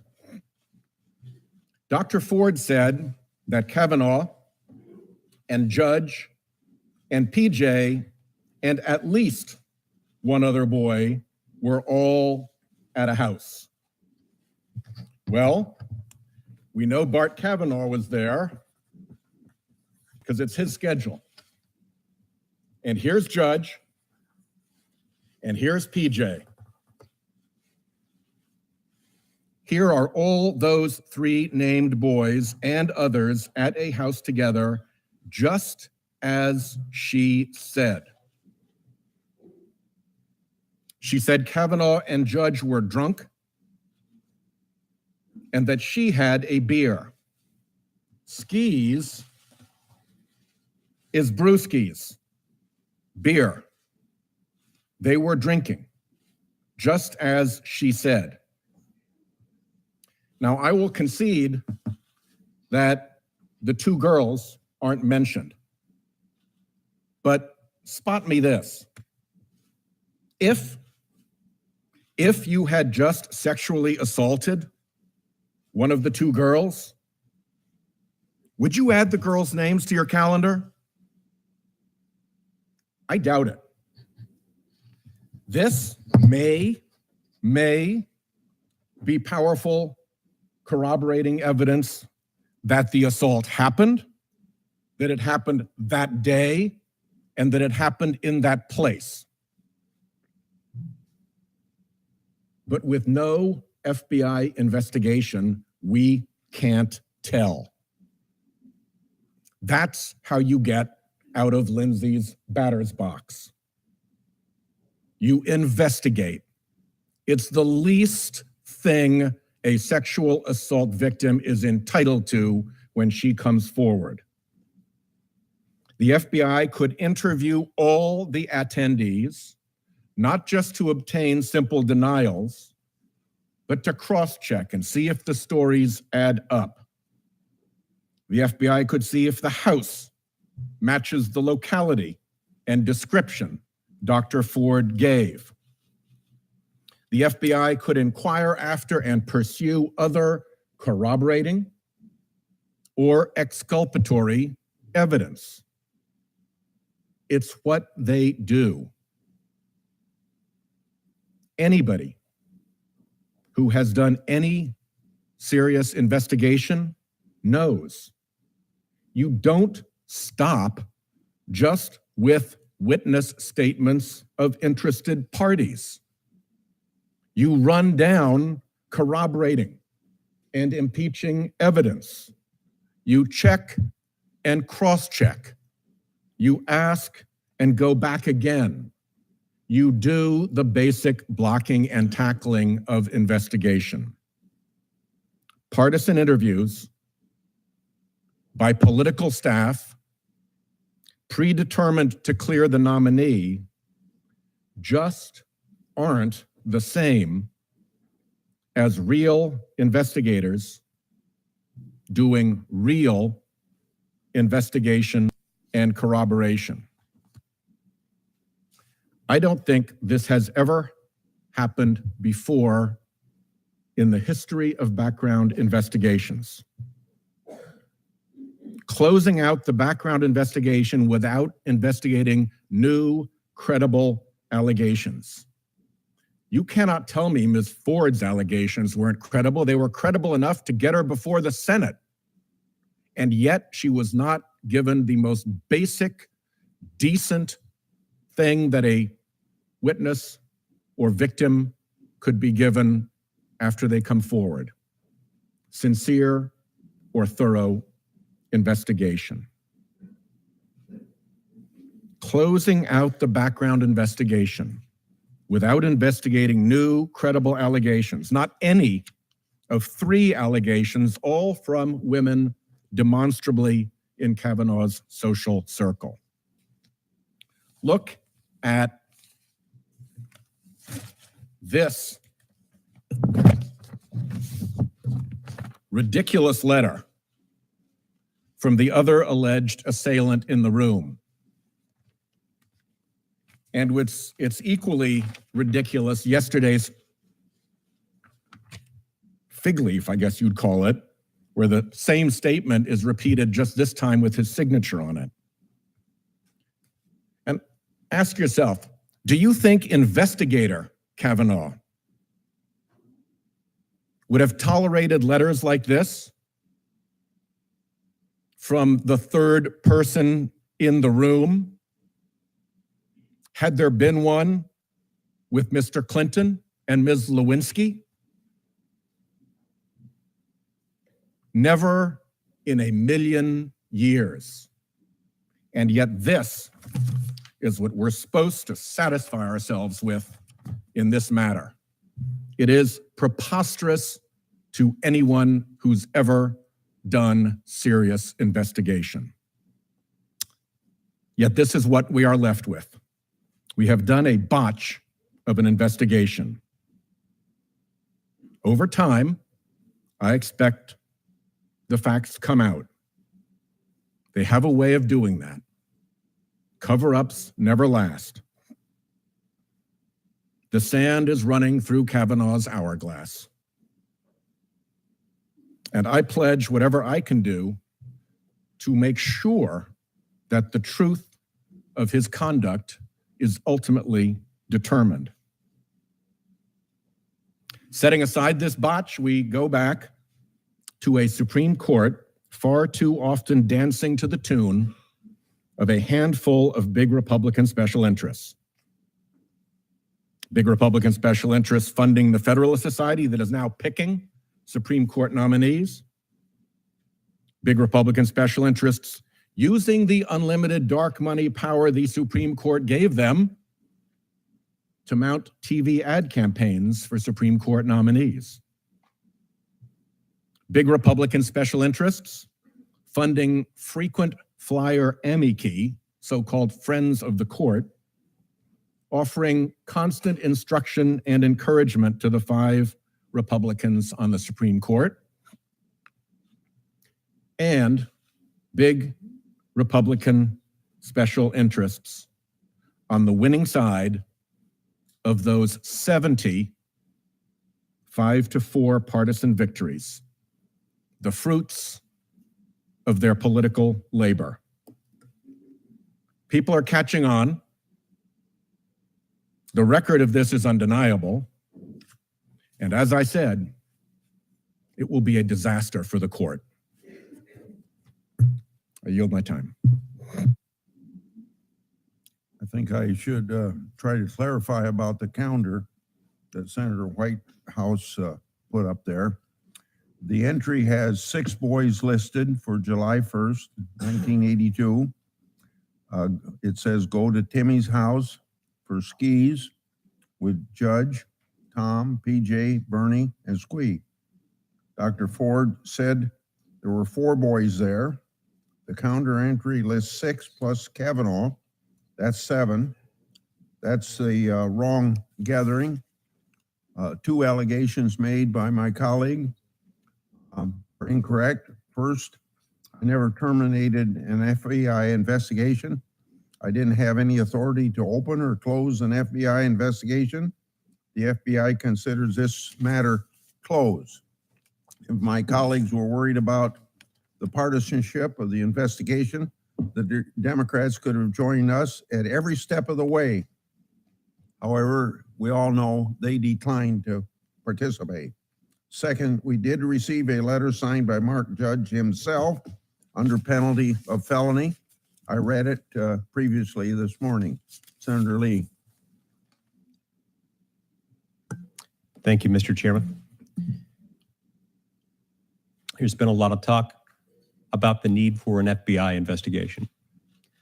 There are many of us who wish that that's where this would have begun, as it should have begun, as it could have begun had these letters been handed over to the FBI with the request that they be investigated at an earlier time, as early as late July or early August. Well, let's talk for a minute about what would have happened had that occurred. Well, they would have gone to Dr. Ford, they would have interviewed her, and they would have prepared a report outlining Dr. Ford's allegations. That report would have reflected more or less what we heard yesterday, probably a more distilled version of that, similar to what we saw in her written statements before she appeared before this committee. They would have gone to Judge Kavanaugh. They would have interviewed Judge Kavanaugh. And Judge Kavanaugh would have told us then, as he told us yesterday, that no such event ever occurred, that he never did this to any woman, not in high school, not in college, not before, not after. They would have gone to the other alleged eyewitnesses to this event, including Mark Judge, Patrick Smith, and Leland Kaiser. They would have taken statements from each of them, and those statements would have indicated, as they have each indicated in written statements submitted to this committee, that they recall no such event ever occurring. And so we have investigated. I too wish it had been investigated by the FBI, and had it been investigated by the FBI at the outset, as it could have been, as it should have been, as it would have been when these letters were received, then this could have been handled in a much more dignified manner, in a manner much more respectful to Dr. Ford, in a manner much more respectful to Judge Kavanaugh, and respectful to both of their families, and indeed this entire process. Now, some have mentioned today that there was some emotion in the room yesterday. Yes, certainly. These are emotional circumstances. My heart goes out to both Dr. Ford and her family, and Judge Kavanaugh and his family. They've both been through a lot. I don't blame either one of them for demonstrating some emotion, not for a moment.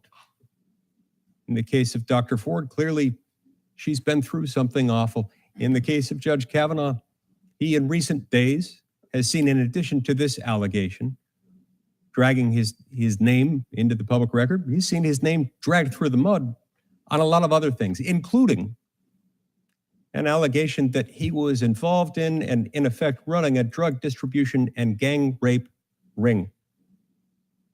Now ask yourself the question, if you or someone you love was alleged to have been involved in running something like that,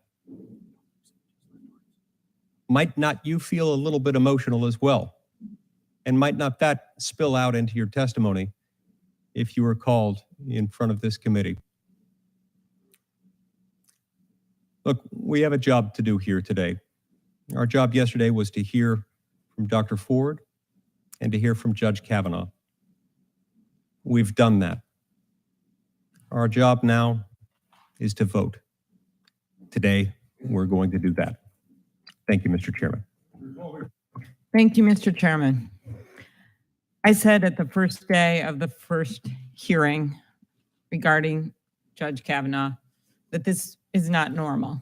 It might look normal. You have the nominee, you have the family behind them, you have all the cameras on, but it wasn't normal.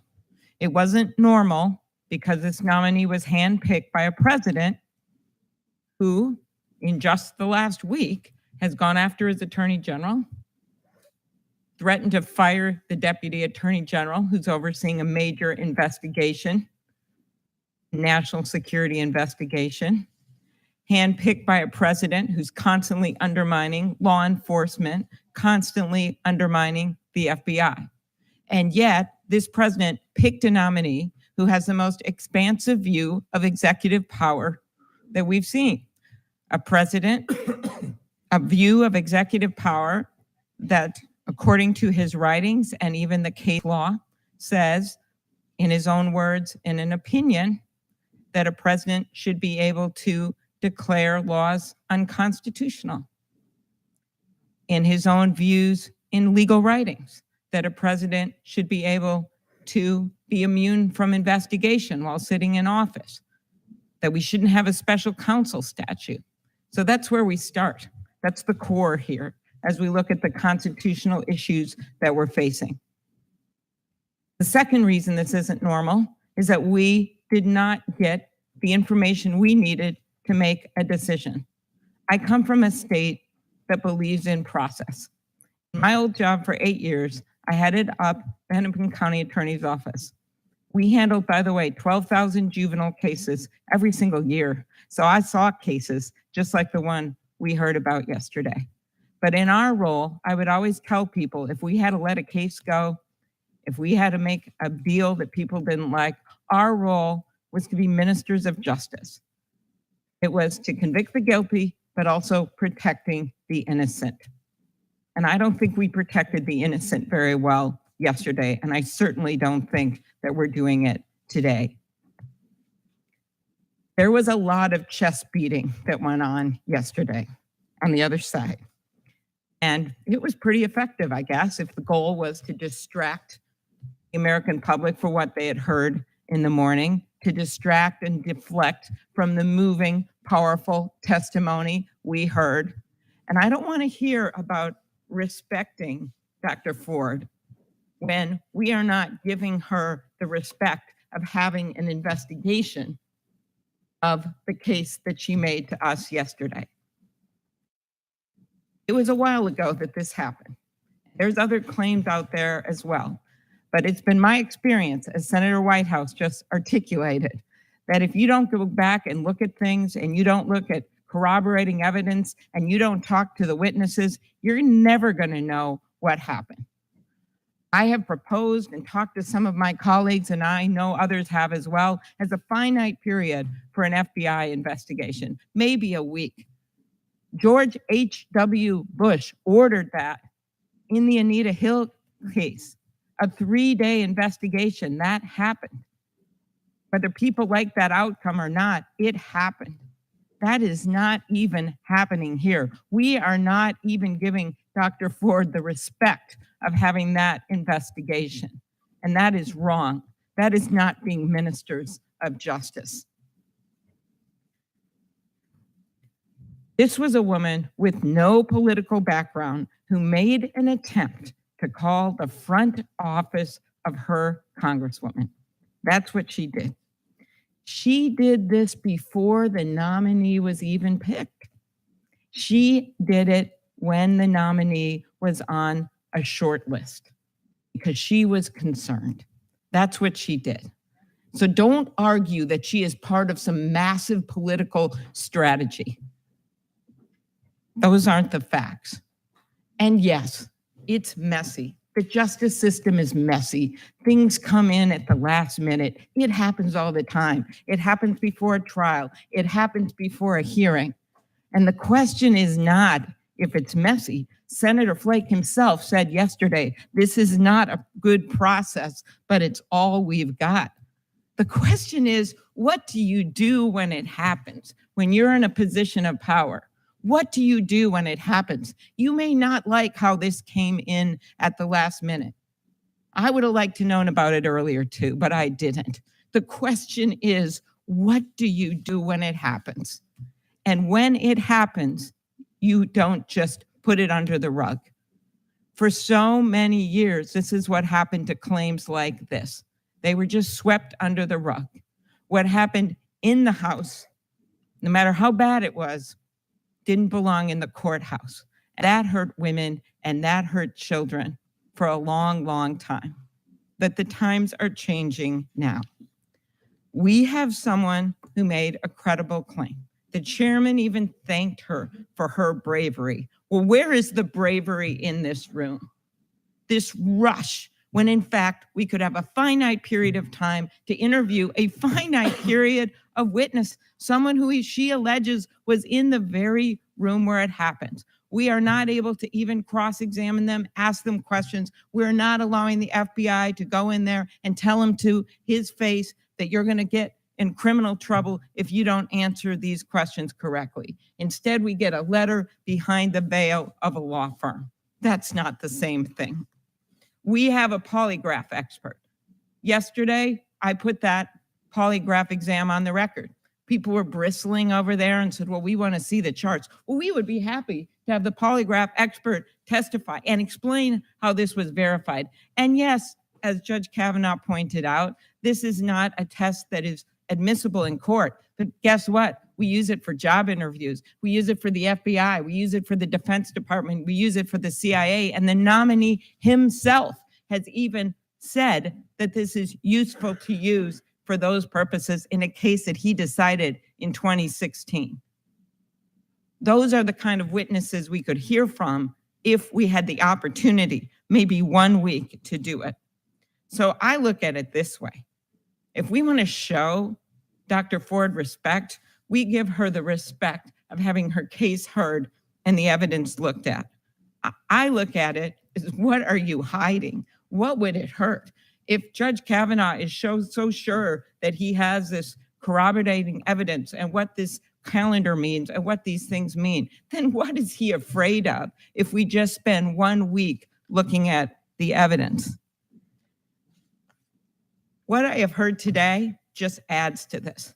When I heard this sanctimonious talk about some kind of a political strategy, well, I'll give you Exhibit A, Merrick Garland, who was delayed for nearly 10 months. You talk about a nominee getting off the floor when all we're asking for is 1 week for an investigation, and you kept Merrick Garland away from this committee for 10 months? That's not even a comparison. That was a strategy yesterday. And boy, was it a strategy. And I sure hope that some of the senators who have not yet made a decision, who are not on this committee, will look at the evidence and look at what happened and see it for the strategy that it was. I asked Dr. Ford yesterday about what she remembers from that night. And I also asked her what she couldn't forget. And here's what she said. The stairwell, the living room, the bedroom, the bed on the right side of the room, the bathroom in close proximity, the laughter, the uproarious laughter, the multiple attempts to escape, and the final ability to do so. We heard her talk about how she had a civic duty to bring this up. We heard her testify about how she had actually brought this up 6 years before to a counselor, about how her husband recalls her using the judge's name. In the rules of evidence, it says that statements made to a professional, to a medical professional, are considered to be credible. In cases, when you compare evidence, you look at what their goals are. What would be their reasons to lie? And I look at, you have on one hand a judge who is a career-making moment to get on the United States Supreme Court. And by the way, no one is entitled to be on the United States Supreme Court. And then you have a woman who tried to keep this confidential, who came forward, sent a letter, tried to do what she could to keep her name out of the news. And finally, when the reporters showed up at her door, she came forward. I just see these as different. And when you look at the rules of evidence, when you look at credibility, the fact that she had mentioned this years before means a lot. But you could have doubters. I understand that. But when we don't have an investigation and we don't have things in writing to be able to look at the facts, where are we? I have been on this committee for a number of years, and I have been briefed on FBI background checks. And a number of times, and my colleagues know this, nominees withdraw because of what is in those background checks. They pull their names out. The press never knows it, but it happens. Or sometimes we're presented with some information that's not public, and we have to make a decision. Well, does this drug use amount to something that should keep this person off the bench? Does looking at this website amount to keeping this person off the bench? These are things we've actually considered. That's the kind of information we get from those background checks. And I think it's a good thing because not everyone needs to be dragged through the mud. Things are contained in a background check. May we have order?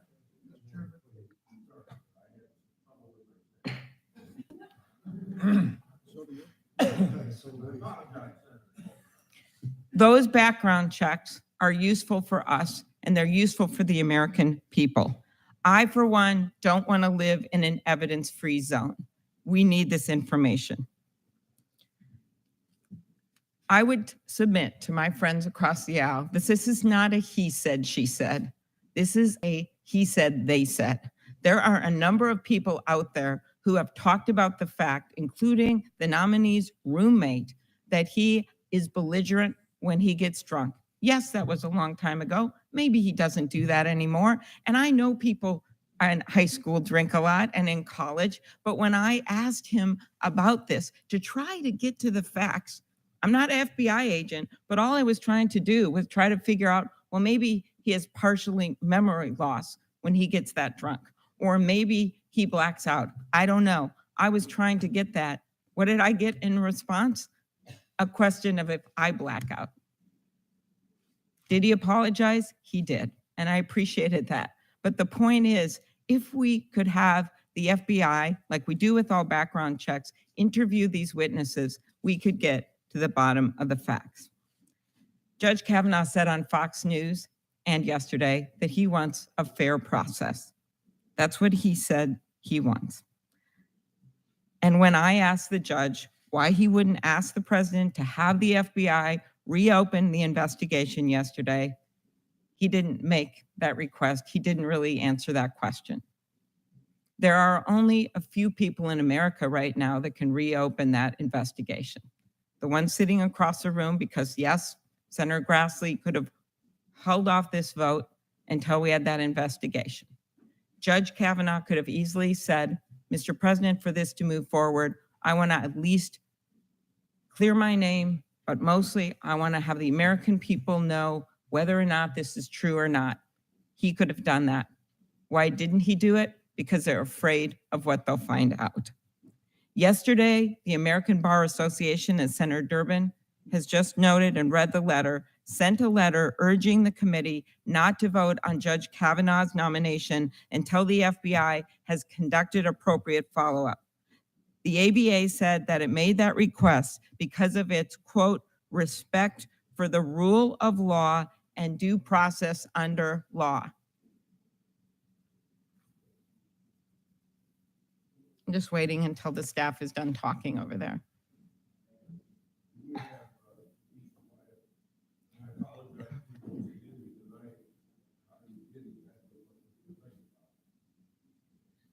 The ABA said that it made the request because of its respect for the rule of law and due process under the law. I chose to get on this committee. I didn't get on it right away because I'd done this work for 8 years before I got on here.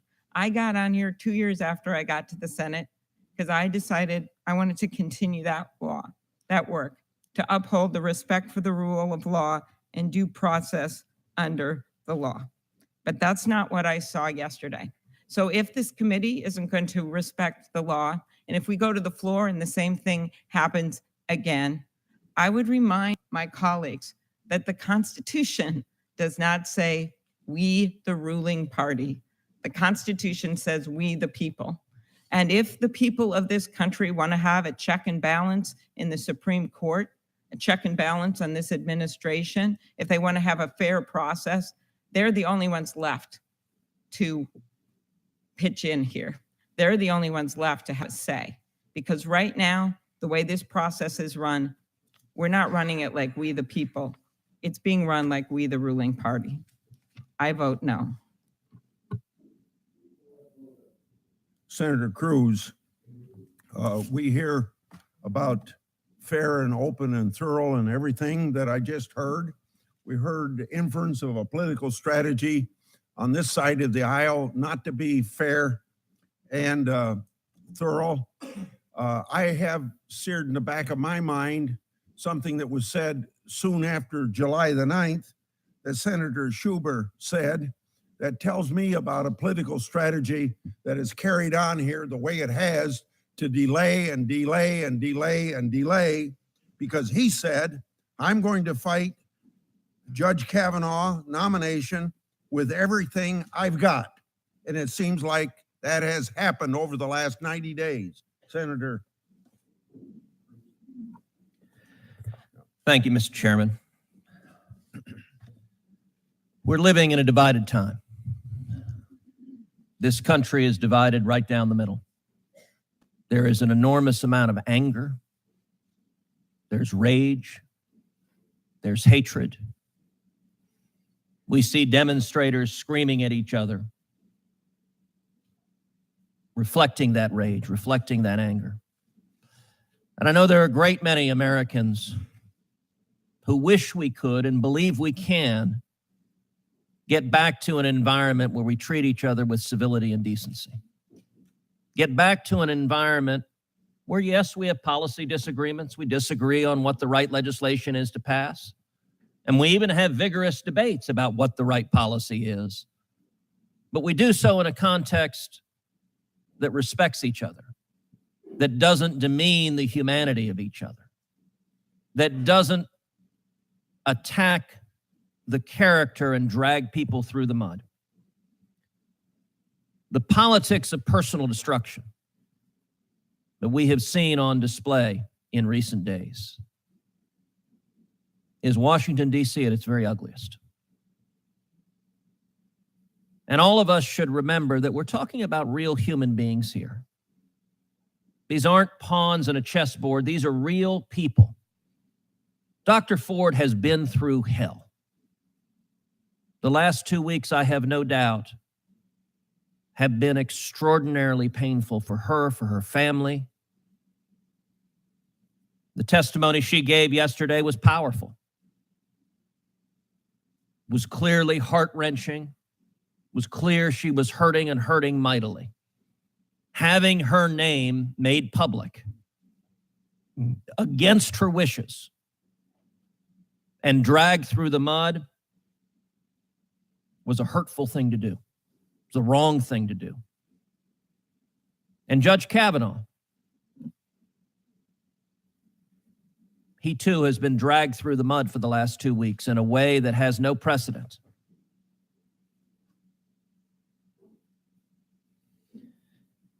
In our polarized society we live in today, it's almost tribalized, where half of us wear one team's jersey, the other half wear the other team's jersey, and everything we see through the lens of our jersey. So it would not surprise me if across the country, a significant percentage of those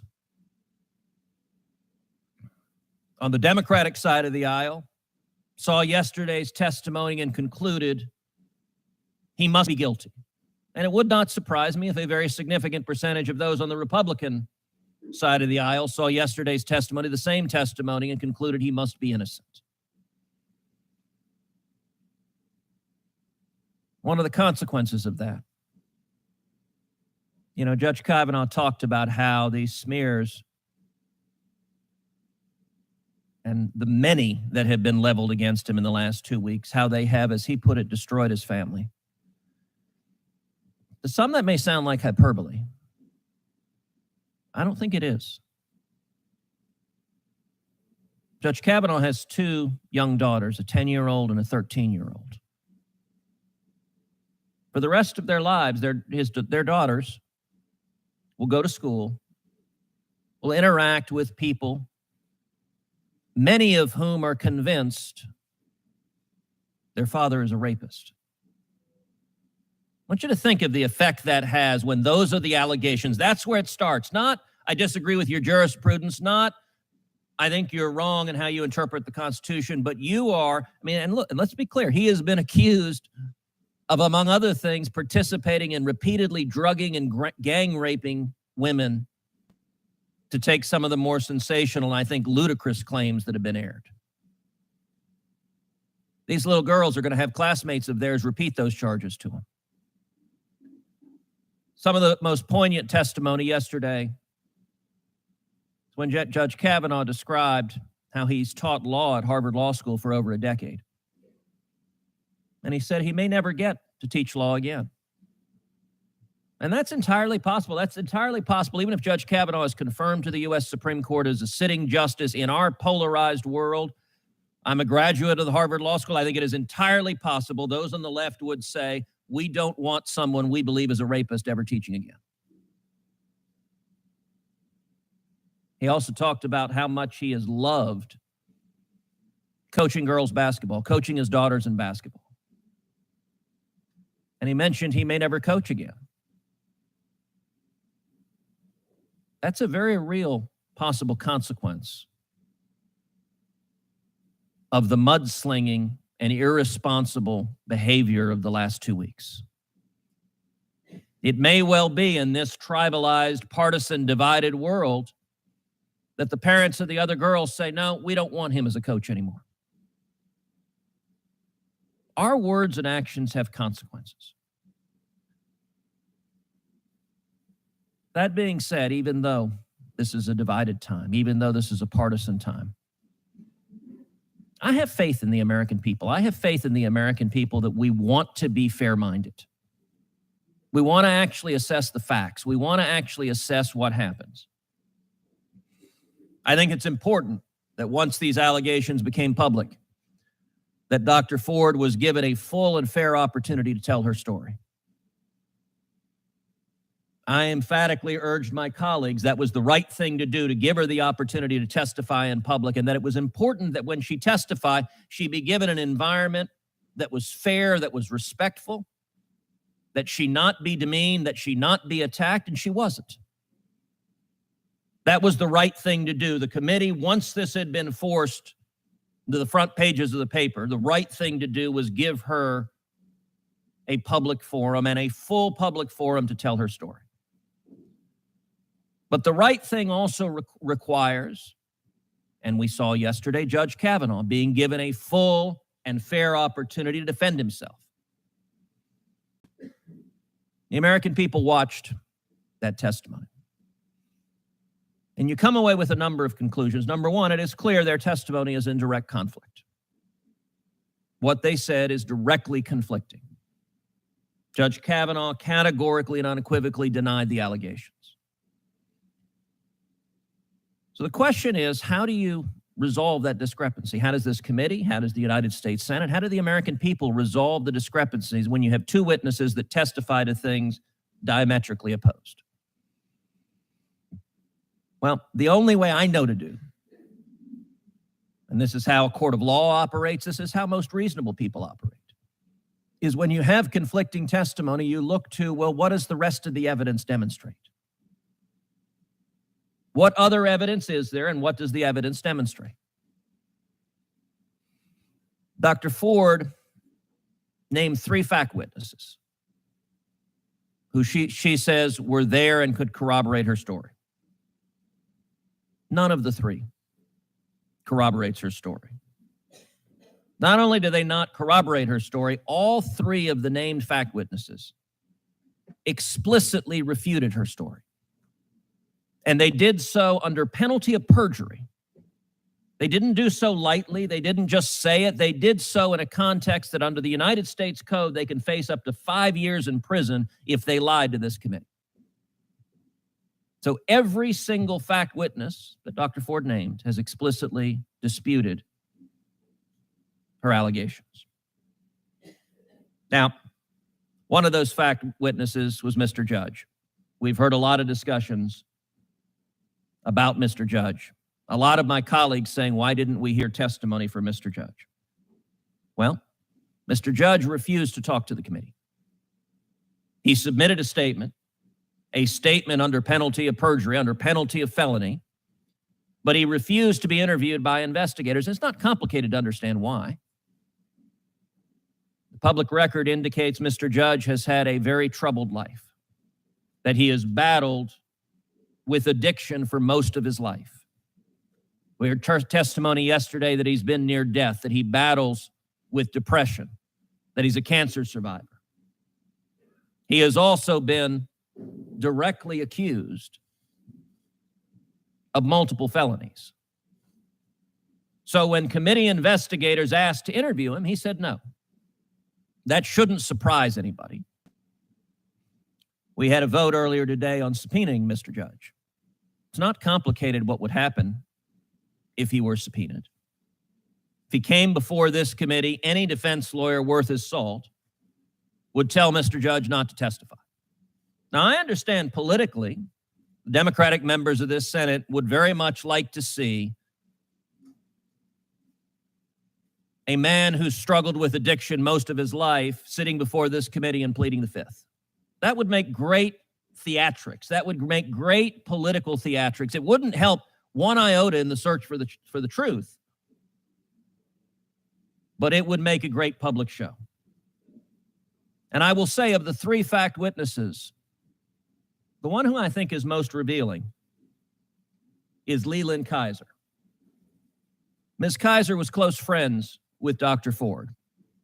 Ms. Kaiser had every incentive to back up her story. And instead, Ms. Kaiser, under penalty of perjury, says she doesn't know Judge Kavanaugh, and she has no recollection of any party like the one Dr. Ford describes. Dr. Ford testified yesterday that Ms. Kaiser texted her after submitting that statement to say she was sorry for not backing up her story. I think that indicates powerfully that her incentives, if at all possible, were to back up the story, and yet she didn't feel she could. She had no incentive, no motive to lie, every incentive to agree with Dr. Ford's story, and yet she did not do so. So all three fact witnesses have explicitly disputed the allegations. What other evidence do we have? We have Judge Kavanaugh's calendars, detailed day-to-day. I have to admit, when the calendars were first released, there were press stories about them. I didn't find that terribly persuasive evidence until Judge Kavanaugh walked through day by day each of the possible days when this was alleged to have happened and walked through the specific conflicts, how he was out of town for many of the days, how he had conflicts for many of the days. The notion that his calendars were almost like diaries, frankly, I think is kind of odd. That's not something many people do, but it appears to be something both he and his father did. That contemporaneous evidence that he kept in 1982, I'll tell you, in a court of law, that kind of contemporaneous evidence would be powerful. If you're trying to ascertain two conflicting witnesses and which one is telling the truth, you would look for contemporaneous evidence one way or the other. And finally, we know Judge Kavanaugh's impeccable record of decades of public service. He's 53 years old. And prior to 2 weeks ago, there have been no allegations whatsoever of this kind. 6 FBI background checks, detailed, thorough FBI background checks. Nobody raised any claim like this. Now, all of us know from human experience that if someone is a sexual predator, if someone is committing the kind of actions that have been alleged, that it is very rare that they're a one-time offender. That if someone is carrying out this kind of conduct, they typically have a pattern of doing so over and over and over again. We have seen powerful men throughout society, in politics, in journalism, in Hollywood, whose careers have rightly been ended, but they've been ended for a pattern of harassment and abuse that typically extends decades, because when someone behaves like this, they behave like this over and over again. There's no credible indication that that's occurred. Indeed, it's striking that in his 12 years as a federal appellate judge, a majority of his law clerks have been women. That is exceptionally unusual. I do not know of another federal appellate judge for whom that is the case, and I can tell you his law clerks revere him. They hold him in the very highest of respect. His reputation, Judge Kavanaugh's reputation in this town, is of being a Boy Scout, is of being a boring Boy Scout. That's been his reputation for a long time. Now, some might say, well, gosh, in the press, there have been these other sensational allegations. We've seen others that have popped up after this one. Well, I thought it was striking in yesterday's hearing that not a single Democratic member of this committee chose to ask about any of the other allegations. I think that indicates how little credibility there is behind those allegations. The one that is the most sensational, by the client of Mr. Avenatti, makes extraordinary claims, which apparently our Democratic colleagues are embarrassed to say publicly because they demonstrate that this has become a partisan circus. This is not about substance. This is about smears. Can I ask the senator if he could sum up? The reason I've done that is because I'd like to give everybody a chance to speak. This committee has given Dr. Ford and Judge Kavanaugh a full and fair opportunity to lay out their views. And I will say, unfortunately, the conduct of our Democratic colleagues it's been clear that this has been all about politics, all about delaying this confirmation until after the election, hoping that they win the Senate in the election, and then keeping this Supreme Court seat vacant until 2021. Every Democratic member of this committee, before the confirmation hearing started, said they opposed Judge Kavanaugh, before a single thing started. And not only that, this allegation, the ranking member of this committee had it in writing on July 30th. If on July 30th that had been reported to the committee chairman. This committee has a process to investigate it, that is confidential, that the FBI could have participated in investigating starting back in July 30th. That we could have had a hearing that is closed, that is not dragging either of these individuals through the mud. That's the way this process should have worked. And the testimony yesterday from Dr. Ford is that the only people who had copies of the letter were herself, her lawyers, Representative Eshoo, and the ranking member of this committee. Dr. Ford further testified that neither she nor her lawyers handed the letter over. That leaves the only conclusion possible is that the letter was leaked to the public by either of the two Democratic members of Congress or their staff, or someone else to whom they gave it. If there are only 4 people that have it, and 2 did not give it, then the other 2 are the only possible sources. And that, unfortunately, demonstrates a cynicism, a willingness to smear Dr. Ford if it helps politically delay this nomination. I think we have an obligation to be fair, to be impartial, to listen to the evidence, to weigh the evidence. That's the right thing to do. And that's what I hope this committee does, and that's what I hope the full Senate does. Senator Coons.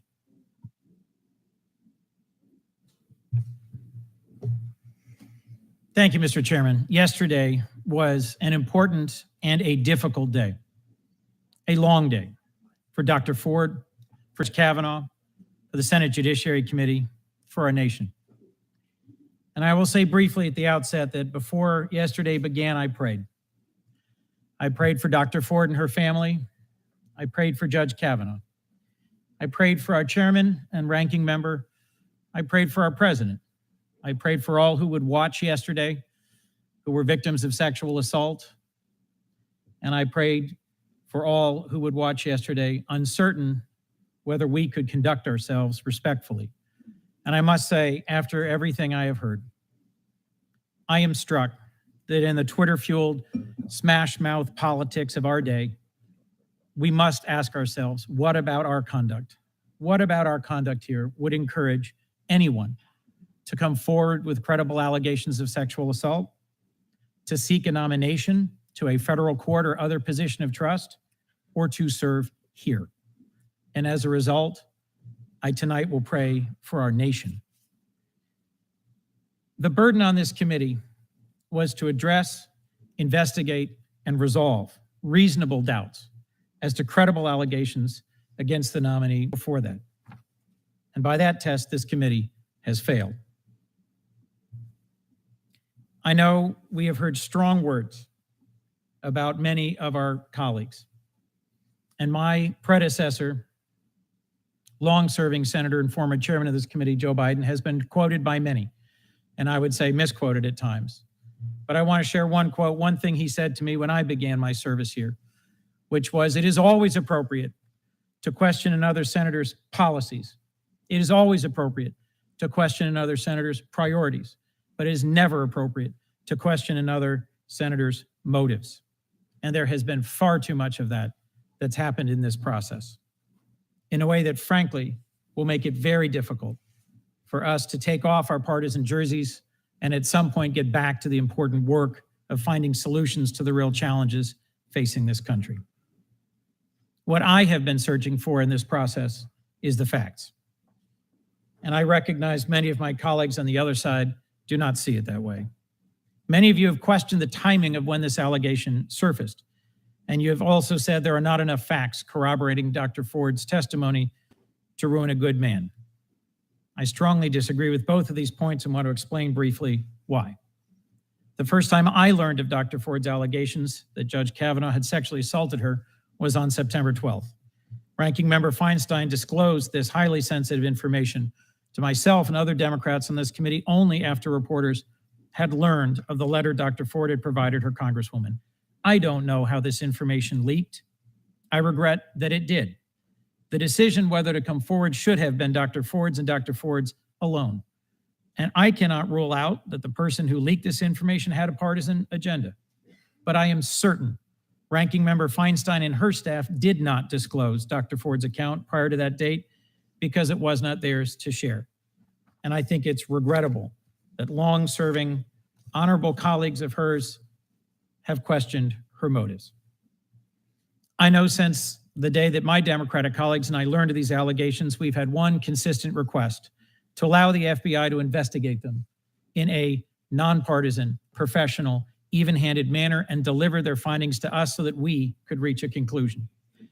That same night, Ranking Member Feinstein sent a letter requesting such an investigation.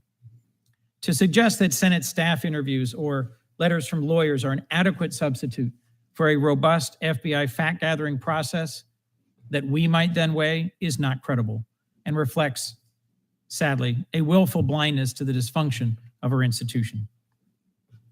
To my colleagues across the aisle, you know me. You know I try to be fair to nominees that come before us, and I respect this process and the humanity of those, even those with whom I passionately disagree. If I were convinced this were nothing more than a partisan hit job designed to take down a good man and hold a position vacant past the election, I would not stand for it. An investigation would be helpful because Dr. Ford's recollection shared with us so powerfully yesterday of her assault were searing but incomplete. Dr. Ford testified credibly about painful memories she's carried with her to this day. The feeling of a hand clasped over her mouth and her not being able to breathe. We'll never get to it. The sound of laughter while she was pinned on a bed. The weight of a body on top of hers groping her and the feeling of relief fleeing the house. Dr. Ford testified with 100% certainty that the person who assaulted her was Brett Kavanaugh, whom she knew through multiple acquaintances and had socialized with on multiple occasions. But it is true, as has been widely repeated, that Dr. Ford can't pinpoint the date or the time of the assault, the exact location, and that she did not tell anyone about that assault at that time. There is not an eyewitness who has been able to provide the details of this, all of which is typical of sexual assault. Many experts have written how common it is for assault survivors to remember some facts with searing clarity, but not others, which has to do with the survival mode that turns on when we experience trauma. The vast majority of sexual assault victims delay disclosing what happened to them or never disclose it at all. One of the most striking things about this hearing for me has been the so far five personal friends, acquaintances, people I've known for years or decades who've conveyed to me their experiences of sexual assault on this phone while this testimony was going on. That suggests that there is an ocean of pain in this nation, not yet fully heard, not yet fully addressed, not yet appropriately resolved. And I, for one, will not countenance the refrain said by too many in response to these allegations by Dr. Ford that it happened too long ago and that in our nation, boys will be boys. We must do better than that, and we must set a better standard than that for our own families and for our future. I worry sincerely about the message we are sending to assault survivors if we plow ahead with this nomination, despite the seriousness of the allegations. And I have conveyed to my friends and colleagues that I had wished we would take a 1-week pause, 1 week only, not to spread this out past the next election, not to pursue some partisan goal, but to allow a professional FBI interview with everyone who may have relevant information, starting, yes, with Mark Judge, who obviously, given the vote of this committee this morning, will not be subpoenaed to appear before us. I'll remind you briefly that many of those who came forward to support Judge Kavanaugh, including my own professor from Yale Law School, Akhil Amar, and an organization I've long belonged to, the American Bar Association, have spoken up to also request a thorough and professional background investigation. I think to ask for a week is not to ask for too much. When Professor Anita Hill came forward, the White House cooperated, and in 4 days, a hearing was put together with 22 witnesses. I think that's what Dr. Ford deserves. I think that's what her bravery deserves. And I think that's what our nation deserves. I will not go through a long point-by-point refutation of what we've just heard from some of my colleagues, but let me simply say a few things about Dr. Ford's testimony. As I've said, she bore the pain of this attack alone for far too long, but her memories did not stay hers alone. Dr. Ford told her now husband in 2002. She told therapists in 2012 and 2013. She told friends in 2013, 2016, 2017, 2018, and has submitted testimony about all of that to this committee. Dr. Ford, when she came forward yesterday, had nothing to gain and a lot to lose. She came forward to testify about her experience of assault, and I'm going to use her words. She said, "I'm here today not because I want to be. I am terrified.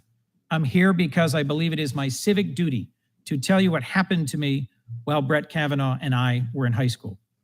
Civic duty, to tell the truth." What has always struck me is that Dr. Ford came forward to voice concerns about Judge Kavanaugh before he was nominated. She reached out to her congresswoman anonymously, to the Washington Post tip line as well, when Judge Kavanaugh's name was on the president's short list. She was not lying in wait for an opportune time to make a big reveal to sink a nominee. Rather, she had wanted this information to get to the president before he made his selection so the president could pick someone else.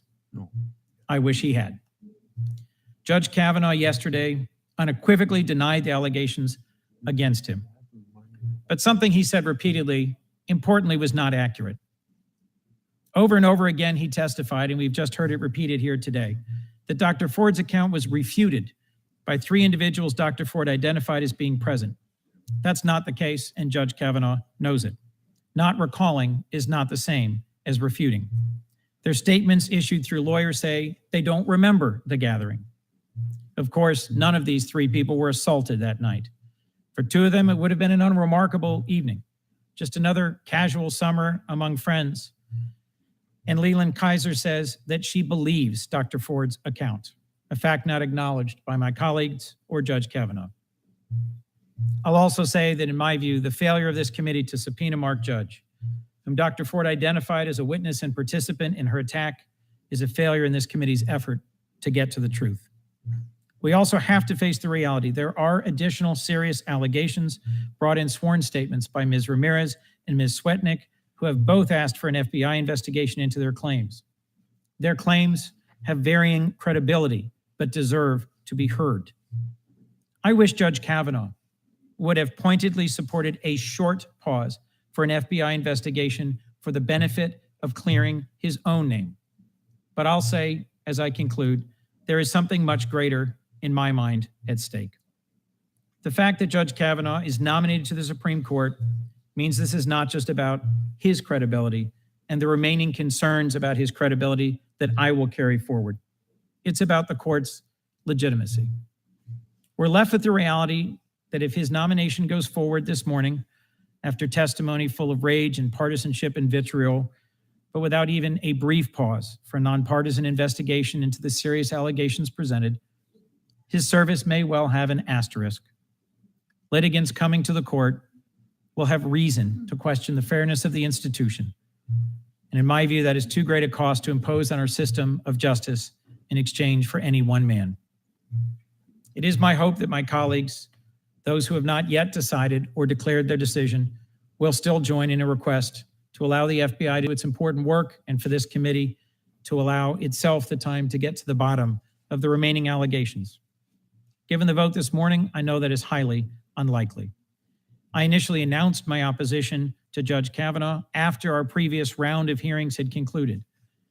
Those hearings began without a declared position by many of my colleagues on this side. In the end, for me, it was Judge Kavanaugh's extreme views on presidential power that I engaged with him vigorously on, and that I believe I engaged with him respectfully on, that determined my vote on him. But for us to proceed today without giving the thoughtful, serious, and thorough investigation of credible allegations before us is for this committee to fail to do its job. I pray that after today, we may yet find a way to work together, because our community Our country and our world deserves no less. Thank you. I'm going to ask my colleagues on this side of the aisle if, and I'm not going to ask the Democrats to do this, but could we kind of, I've only interrupted Senator Cruz, could we kind of make sure that we keep our remarks a little short so everybody can speak? Senator Kennedy? Okay, I guess I'm wrong, Senator Crapo. Thank you, Mr. Chairman, and I will do that. I just wanted to respond first to a number of the comments that have been made about, again, needing the FBI investigation and what the dynamic of what this committee has done is. It's been said that this committee has changed its procedure. This is the first time that it's conducted its business in this way. Again, as I said yesterday, I think that needs to be clarified and corrected. The fact is that when the FBI does its background investigation, it does just that, a background investigation. It talks to people who may have information about the nominee and takes a statement from them, and then delivers its package of investigative information to the White House, which passes it on to the committee, which is the report that this committee receives from the FBI. It's been said that President Bush reopened the FBI investigation when the Anita Hill information came out.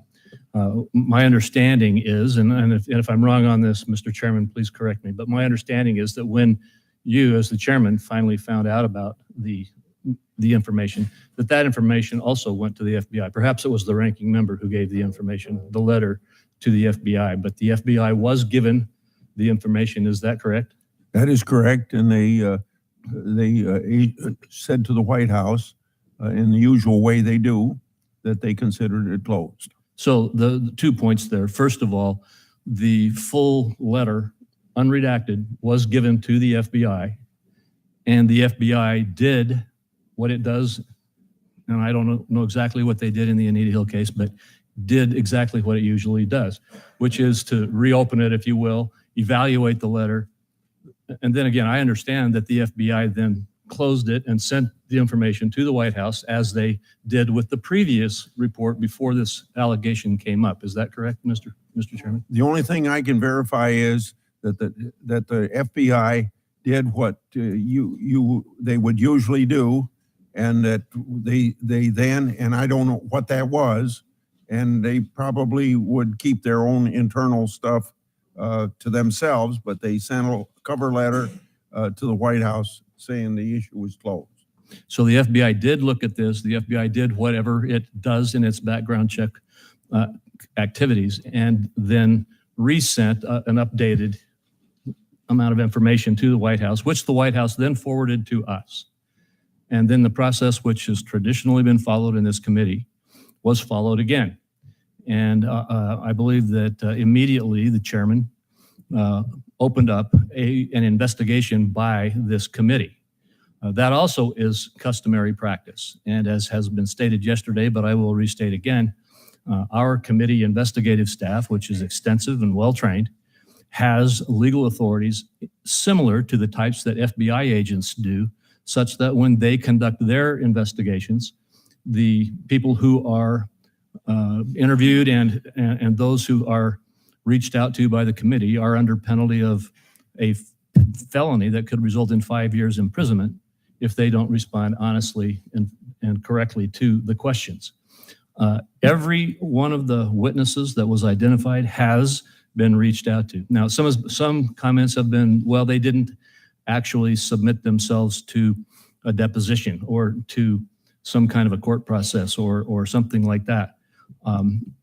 As has already been very well explained by some of our other colleagues, when a witness refuses to testify, the alternative is to try to get a statement from them, which the FBI does or the committee does.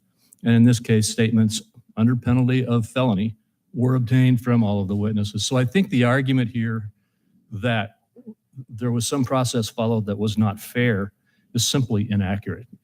The argument that the process followed was not the same as the committee has followed in the past is also inaccurate. And I think that's very critical. Now, to turn to the issue at hand, yesterday we received hours and hours of testimony from two witnesses, and both of them, frankly, made very strong cases.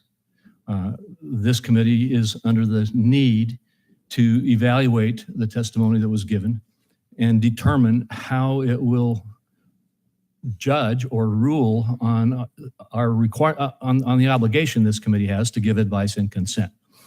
In that context, I came away believing that there had in fact been a sexual assault in Dr. Ford's past. As has been stated, it was not entirely clear when, where, and all of the circumstances, but there's no doubt in my mind that she truthfully testified that she had a sexual assault, had been assaulted sexually in her past.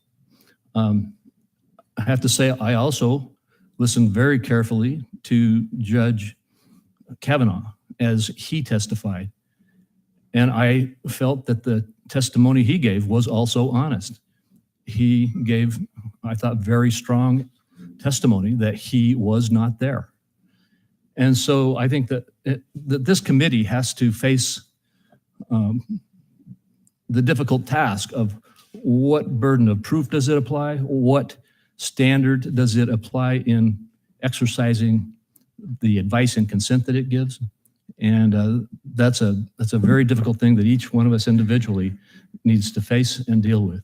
As I've said, I don't feel that the evidence shows that Judge Kavanaugh was there that night. I believed his testimony. I believed Dr. Ford's testimony about the sexual assault. And because of that, I will vote yes today to move the nomination forward to the floor.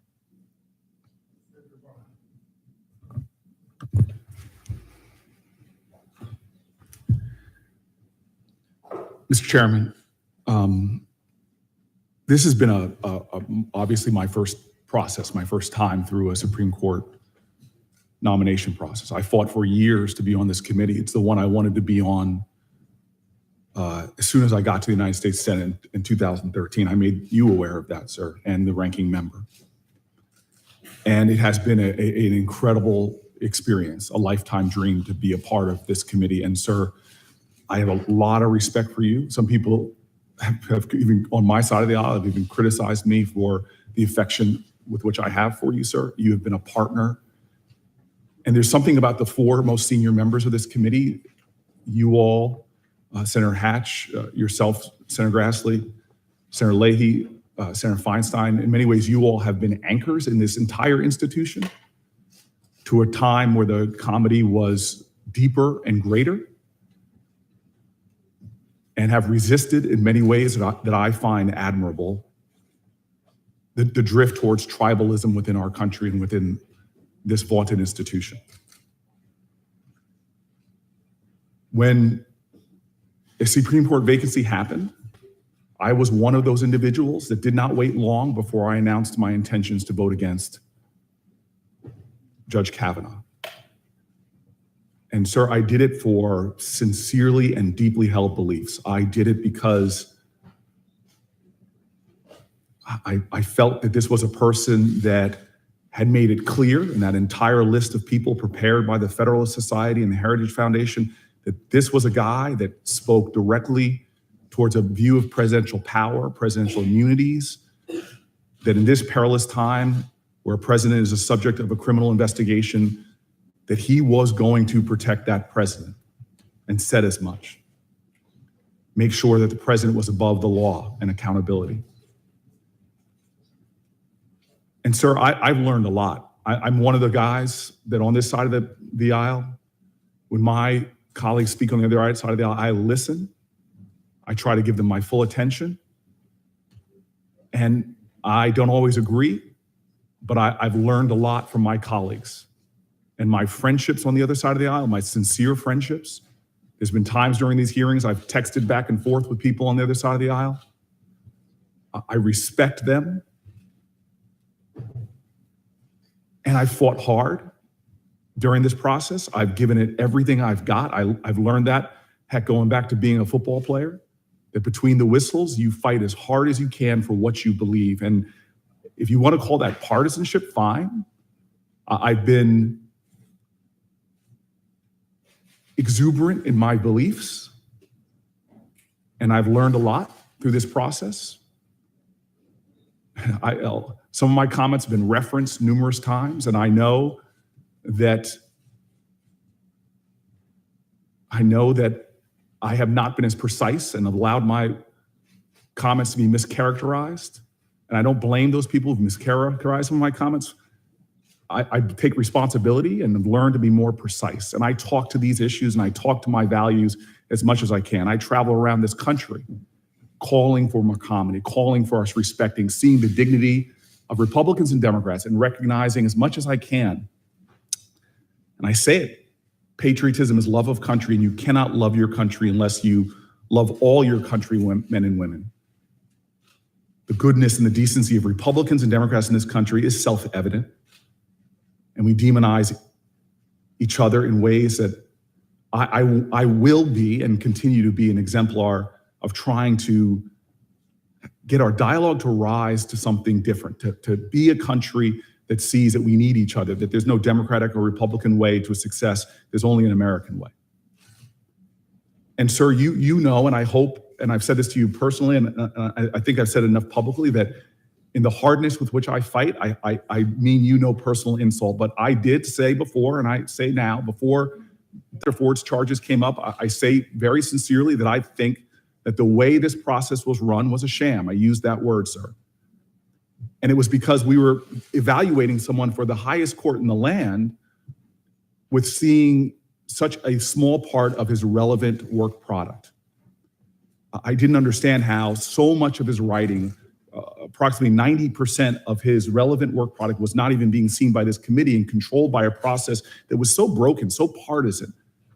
And then, sir, I violated the rules that you put forward in this committee, willfully and knowingly, and accepting the consequences of that. And I did so because the documents that were being withheld from the public, I felt the public had a right to know, and they weren't classified. There was no national security issues. Gosh, we disagreed on that, sir, and I locked horns with people across the aisle. And even after all that, I was grateful for the comedy. The gentleman I knocked horns with most said to me, you know what? I was taught to hate the sin, but love the sinner. I really love being on this committee. I love it. From living in Newark, New Jersey, this is where I wanted to be, sir. I wanted to be on a committee that dealt with issues of justice in this country, because I feel that when we swear an oath to liberty and justice for all, I don't think we're there yet as a country. And I have to say now, as I'm sitting here, that I deeply resent this idea that somehow when Dr. Ford came forward, that this dealt with partisanship. This is shifted this debate in this committee and in this country from raw partisanship to something much deeper. I have such respect for the ranking member. And I was in the room when we discussed, literally hours after I was made aware that the letter existed, about what her motivations were. It was a private room, and forgive me for speaking out of turn if the ranking member believes I am, but her entire sense of decency and honor had nothing to do with politics. Politics was not mentioned.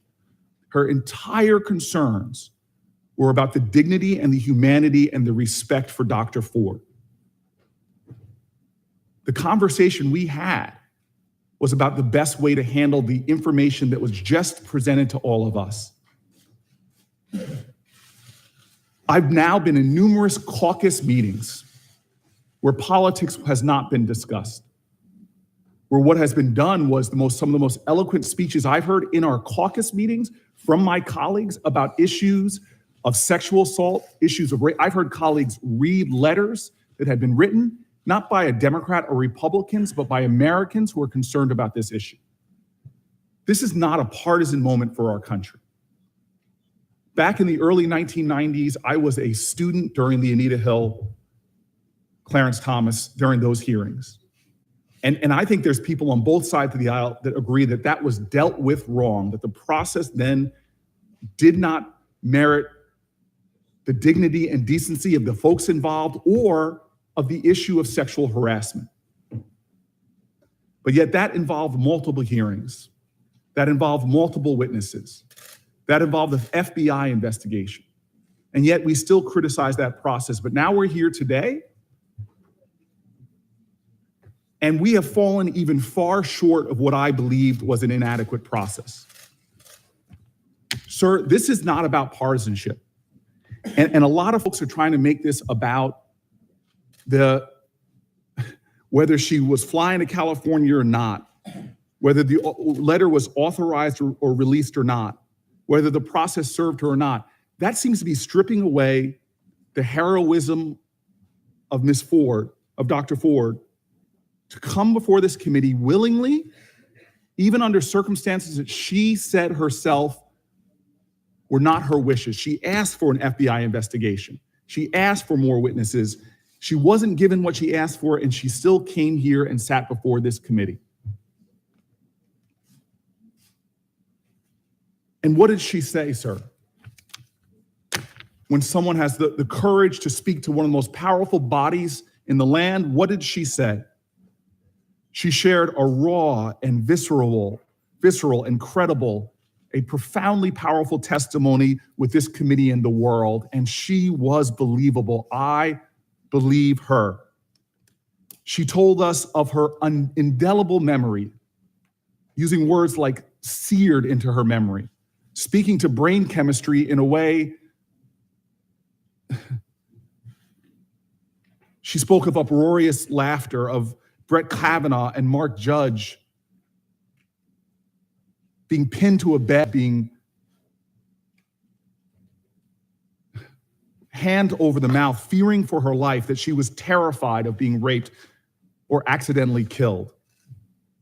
When asked by this committee what level of certainty, this wasn't, I don't know, I'm not 100% sure. She said, I am 100% certain that it was Judge Kavanaugh, consistent with other folks who experience sexual violence. It was seared into her memory. She knows 100%. And that's credible because she knew him. She had interacted with him socially before he attacked her. She didn't need to pick him out of a lineup of teenagers and some random attack. She knew him. Dr. Ford's credible testimony does not stand on its own. It is bolstered by significant corroboration. In 2012, 2013, 2014, 2016, she spoke of it. She told it to 5 people.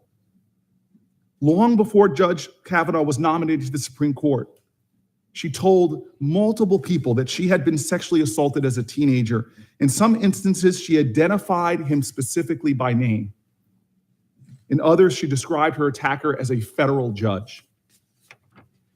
Each of these individuals have provided this committee with their sworn statements attesting to these facts. We could have called those individuals to testify that this was not what I've heard, part of a coordinated attack, something to do with the Clintons and all the other allegations. This is somebody in the early years had talked about Brett Kavanaugh assaulting her.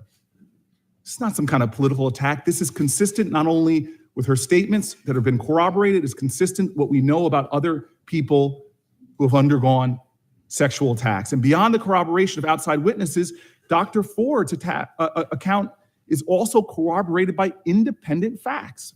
Facts, not opinions. The fact that Dr. Ford identified Mark Judge and P.J. Smith as others who were friends of Kavanaugh and present at the gathering is corroborated. It's also corroborated in Judge Kavanaugh's own calendar, as we've seen. Judge Kavanaugh documented a gathering on July 1st, 1982 that included Mark Judge, P.J. Smith, and a reference to alcohol. Dr. Ford testified that shortly after the assault, around 6 to 8 weeks later, in her estimation, she ran into Mark Judge at a local grocery store, and that he seemed very uncomfortable to see her. In his book, Wasted, Tales of a Gen X Drunk, Mark Judge described working at a local grocery store in the summer of 1982. It's all consistent. The circumstances surrounding her coming forward to this committee also support her. First, she made contact with elected representatives before Judge Kavanaugh was even nominated. This isn't some political hit job. Before he was even nominated, she came forward with this testimony. Second, she submitted to a lengthy, intrusive, emotional, as she said, polygraph record. We didn't call for the polygraph tester to sit before her so we could question them. The report concluded that she was truthful and now a part of the committee's record. Third, number three, she reportedly called for an FBI investigation into her claims, fully understanding that a false statement to the FBI could subject her to criminal penalties. We all know what it means when you get a call from a committee staffer, or partisan in this case, versus when you get a call from the FBI. Where lying to them is a felony. That is a powerful difference between a committee investigation and an FBI agent interviewing people, chasing after facts, pulling on the loose threads that have been evident in Judge Kavanaugh's record. And fourth, she came forward publicly despite knowing she would face harsh public scrutiny, threats, relentless invasions of privacy, that her life would be forever altered. We've heard a lot about the effect on Judge Kavanaugh, which is real and not exaggerated, but the effect on her as well and what she had to submit to by coming forward and making that courageous testimony. Now, Judge Kavanaugh's testimony, regardless of these allegations, it stands in sharp contrast to Dr. Ford's testimony. First, Judge Kavanaugh has everything to lose should these allegations be fully investigated and proven true. Everything to lose. And that's why I don't think he wants a full investigation. Second, he has given numerous opportunities, time and time again, to call for an FBI investigation, call for an independent investigation to clear his name. But he's refused to do so. If I was in the balance and was being accused of things that I knew were lies, I would be demanding every bit of evidentiary investigation possible. Not just the FBI, I'd be calling for independent investigators. I'd be calling on every loose thread, but he hasn't. He's refused to call for this committee to hear even live testimony from witnesses that could corroborate his story or the doctor's. Third, his testimony and claims regarding his drinking habits and behavior in high school and college beyond have been contradicted by so many people. His statements have just proven to be not true. Judge Kavanaugh's freshman college roommate, James Roach, has said that he was frequently incoherently drunk and that he became aggressive and belligerent when he was drunk. But that's not the only one that said this. Liz Swisher, Judge Kavanaugh's friend from Yale College, to whom he referred to numerous times, said it's not credible for Judge Kavanaugh to say that he has no memory lapses in the nights that he drank to excess. And I'll tell you this, Mr. Chairman, Lynn Brooks, who said she did not want to come forward, another friend from Yale, and showing that this is not partisan, she is a Republican, Mr. Chairman, she did not want to come forward. But last night, after listening to his testimony, was so offended by his lies that this is what his friend from Yale, a registered Republican, said. There is no doubt in my mind that while at Yale, he was a big partier, often drank to excess, and there had to be a number of nights he does not remember. In fact, I was witness to the night he got tapped into his fraternity and was stumbling drunk. And he was in a ridiculous saying really dumb things. And I can almost guarantee that there is no way that he remembers that night. This is a registered Republican who did not want to come forward until he heard the lies of Judge Kavanaugh. Brooks said last night in an interview that there were multiple emails and texts circling amongst her classmates about how Kavanaugh was, quote, lying to the Senate Judiciary Committee in his testimony. That's from a Republican who did not want to come forward until she witnessed those lies. Judge Kavanaugh's testimony yesterday also mischaracterizes what three other people Dr. Ford indicated were present last night. He told us as his exonerating evidence kept mentioning 3 names over and over again. Judge Kavanaugh repeatedly said that 4 people who knew Dr. Ford, who Dr. Ford said were present at the gathering where she was sexually assaulted, said it didn't happen. That's just patently untrue. Mark Judge said, I have no memory of this alleged incident. This is not, it did not happen. P.J. Smith said he has no knowledge of these allegations. That is not, it did not happen. Leland Kaiser has said through her attorney she has no recollection of being at a party or gathering where Kavanaugh was present. That is not, it did not happen. In fact, Leland Kaiser has said she believes Dr. Ford. The only person who has denied the event has taken place, who said it did not happen, is Judge Kavanaugh. And so now this is the real point, sir. Can you, you've gone, I would like to finish, sir. you've gone, I understand that, but may I finish my statement? okay. I want to ask you a question. You've gone 17 minutes. I got 3 other people who'd like to speak. Sir, I understand that. I'm going to be closing my comments soon, and I'd like to continue. Are you willing to let 3 other people speak? Sir, I want to finish my comments, and you can let whoever speaks speak, sir. That's you're the chairman. Go ahead, sir. Mr. Chairman, And he can take as go much of ahead. my time as he wishes. So this nation now is watching, not in a partisan way. We just saw one Republican so offended because she knows Kavanaugh.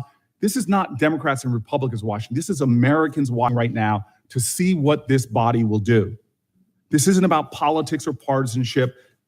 I will forever remember what Dr. Ford said when she came before us. She said she was performing her civic duty. She wasn't trying to destroy a man. She was a courageous, heroic woman telling her truth of sexual assault and sexual harassment.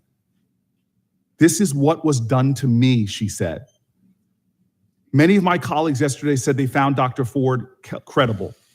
But to confirm Judge Kavanaugh, you would have to say not only that you don't believe her, Dr. Ford, but that you are so certain this didn't happen that you're willing to force a vote now without any further investigation. At best, this means you think somehow she was confused, that she doesn't really know what happened to her. Even though yesterday she told us that she remembers Brett Kavanaugh covering her mouth, seared into her memory, expressing fear at the time that he might accidentally kill her. She told us details from 2012, 13, 16, and 17, told to her therapist, to her husband. And so this is where we are in the United States of America right now. This is not a partisan moment. This is a moral moment in our nation.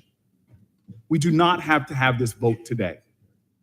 We can correct from the mistakes of the past in this nation. There are millions of people, men and women, survivors of sexual assault, who are watching this body of powerful people, and what will happen? This toxic culture, this pernicious patriarchy in this country has to stop. It's real in this country, and people are suffering. And they're watching this body right now. Children abused, watching what powerful people in religious institutions, how they sweep it aside, deny, attack. People in corporations or news media outlets who were abused and harassed for years.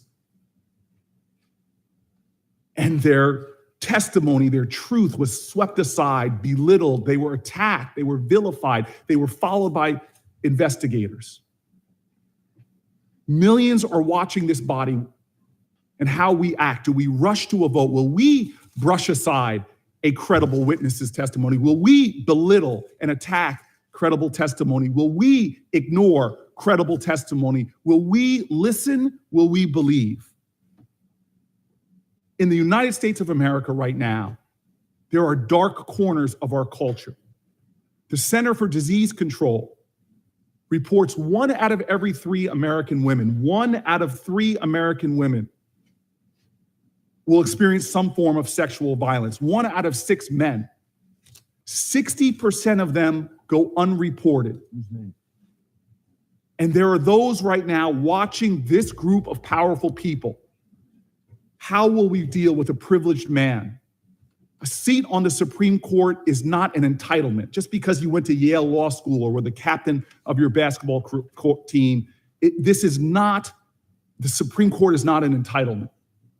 And Mr. Chairman, I'll tell you this is not a court of law. We're not saying that this man is guilty of what he said. The question is do we know enough now to delay this?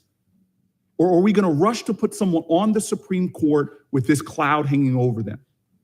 I cannot stomach that we are going to move forward, that we are going to say to women across this country, that say to men across this country. I think that question. And I'm going to finish. I think that question you just asked is a good place to stop. Sir, I will stop with this. I will stop with this. With respect for this committee and respect for you. I cannot sit here, cannot participate in what I know history is going to look back as a dark moment again, in the same way we look back at the Anita Hill, Clarence Thomas trials. I cannot participate that. I conclude my remarks, sir. We should not brush aside her comments. We should not belittle her testimony.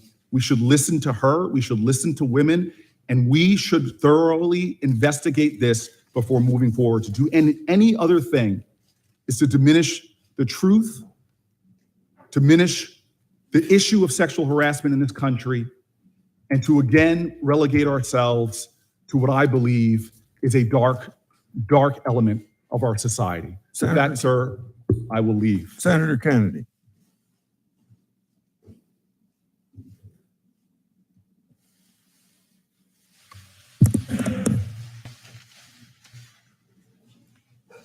Thank you, Mr. Chairman. In my judgment, there were no winners in this room yesterday. None. All I saw were two people, two human beings in pain. All of us, in my opinion, including Dr. Kavanaugh, or Dr. Ford rather, and Judge Kavanaugh, have a blinkered perspective. Whatever happened 40 years ago. And that's just a fact. I don't know what happened to Dr. Ford. I don't know if we'll ever know what happened to Dr. Ford. I do believe that something very, very, very bad happened to Dr. Ford, and I am very sorry.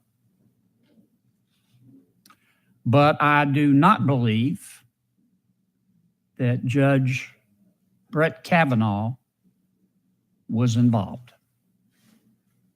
And that's why I will support his nomination. Now, let me talk about something that I'm a little more certain of. And I will be brief, Mr. Chairman. This has been, as someone put it in an article this morning, a grotesque carnival. In my opinion, this has been an intergalactic freak show. As far as I'm concerned, Congress has hit rock bottom and started to dig.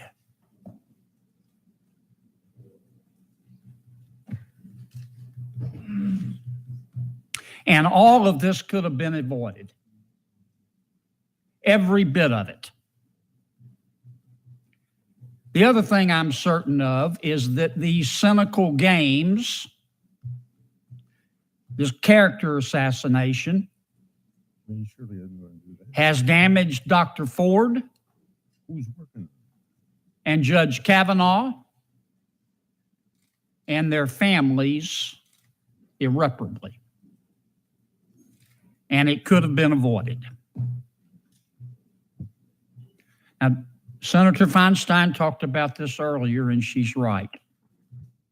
How we treat women in America does matter. This is no country for creepy old men or young men or middle-aged men. This is no country at all, in my opinion, at least not the kind of country I want to live in, without due process. Both the accuser and the accused are entitled to respect and fairness, and yes, to due process. To the person who leaked Dr. Ford's letter, to the person who breached Dr. Ford's anonymity, and to the person who did not tell her she could have avoided this by testifying privately in her home in California. You know who you are. You should bow your head in shame, in my opinion, and you should hide your head in a bag every day for the rest of your natural life. And you also ought to read something. I don't know if you believe in God or if you read the Bible, but there's wisdom in a passage, whether you read the Bible or believe in God or not. And I'd refer you to Matthew 16:26. For what is a person profited? For what is a person profited if he gains the whole world and he loses his soul? Thank you, Mr. Chairman. These till they follow the gavel.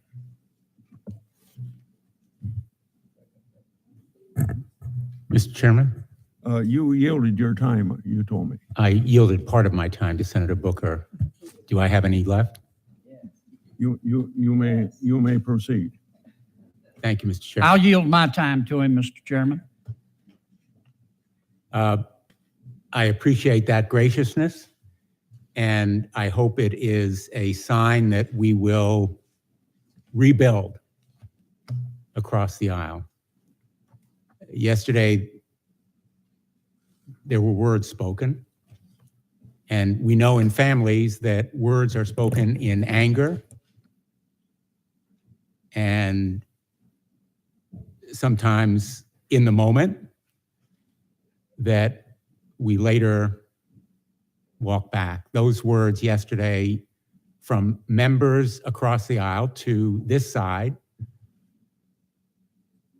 were extraordinary for a confirmation hearing, and I know they would say that some of our words to them may be on the same level, but we have worked together, we've traveled together, we have a responsibility together to do the business of the United States Senate. And Mr. Chairman, I know you may not agree with me, but I think in the spirit of working together, a delay in this vote would be appropriate. I'm here to make a last appeal that we avoid a rush to judgment with great respect for your position. The session yesterday was a job interview. And it's a job interview for a position unlike any other. I have tremendous reverence for the United States Supreme Court. I was a law clerk there. I've argued 4 cases there. I've spent most of my career in the courts. And my belief is that this decision on how to vote, and I will vote no, is among the most important that I will make as a United States Senator. The United States of America deserves not just a good nominee, but the best person for the job. And the person that we saw come before us yesterday was filled with such rancor and animus. All right. So what I'm interested in hearing about is this whole thing with Cory Booker in 1992, how he confessed to groping a classmate. And when she swatted his hand away, he reached again for her breast to grope her. And he wrote about this. This is something he's confessed to, but he's the guy that's the most intent on discrediting Judge Kavanaugh. So, I mean, how many Democrats does it take to, actually discredit themselves? Are you aware that at 9:23 on the night of July the 9th, the day you were nominated to the Supreme Court by President Trump, Senator Schumer said, 23 minutes after your nomination, I will oppose Judge Kavanaugh's nomination with everything I have. I have a bipartisan, and I hope a bipartisan majority will do the same. The stakes are simply too high for anything less. Well, if you weren't aware of it, you are now. Did you meet with Senator Dianne Feinstein on August 20th? I did meet with Senator Feinstein. Did you know that her staff had already recommended a lawyer to Dr. Ford? I did not know that. Did you know that her and her staff had this allegations for over 20 days? I did not know that at the time. If you wanted an FBI investigation, you could have come to us. What you want to do is destroy this guy's life, hold this seat open, and hope you win in 2020. You've said that, not me. You've got nothing to apologize for. Over and over again, we hear Democrats who are defending Judge Brett Kavanaugh's dubious accuser ask, why would she lie? Liberal Hollywood actresses tell us, believe, believe, believe, because a woman making long-delayed, fuzzily detailed allegations of some kind of something vaguely sexual would never, ever, ever have an incentive to lie. These partisan hitmen and hitwomen are detached from sanity, history, and reality. The sad fact is that people, yes, that includes women, tell lies about all sorts of things all the time. And yes, that includes lies about sexual harassment, assault, and rape. Women have told these types of lies from the beginning of time. The Old Testament gives us the very timely and relevant story of Joseph, who was wrongfully accused by his slave master Potiphar's wife. In the book of Genesis, we learn that the wife tried repeatedly to seduce Joseph. He rejected her advances. She sought revenge and attempted to frame him by ripping off a piece of his shirt when he escaped. Genesis 39 verses 11 and 12 describe that moment. Quote, "And it came to pass about this time that Joseph went into the house to do his business. And there was none of the men of the house there within. And she caught him by his garment, saying, 'Lie with me.' And he left his garment in her hand and fled and got him out." The scheming woman lied to her servants and deceived her husband, claiming that she had been victimized. Joseph, falsely accused, was sent to prison for a crime he did not commit. But he was ultimately vindicated as he kept the faith and trusted in the Lord. This story of betrayal and wrongful conviction has been immortalized over the centuries in art by Rembrandt and other painters, in modern films and animated movies. Joseph's suffering is the suffering of untold numbers of innocent men and their families who have endured the lies of women capable of abominable deceit. The default in a civil society should not be believe women just because they're women. The default should be to believe evidence and seek truth. Amen. The statistics spread by agenda-driven feminists to prove that, quote, women almost never lie about rape is a lie. Across social media, on the airwaves, and on college campuses, you hear it claimed over and over again by advocates. Only 2% of rape allegations are false. The truth is that that number has no documented empirical basis. Experts who actually study false allegations of crimes have traced this phony factoid to a feminist author, Susan Brown Miller, who made the claim in an unverified citation in her 1975 book, Against Our Will.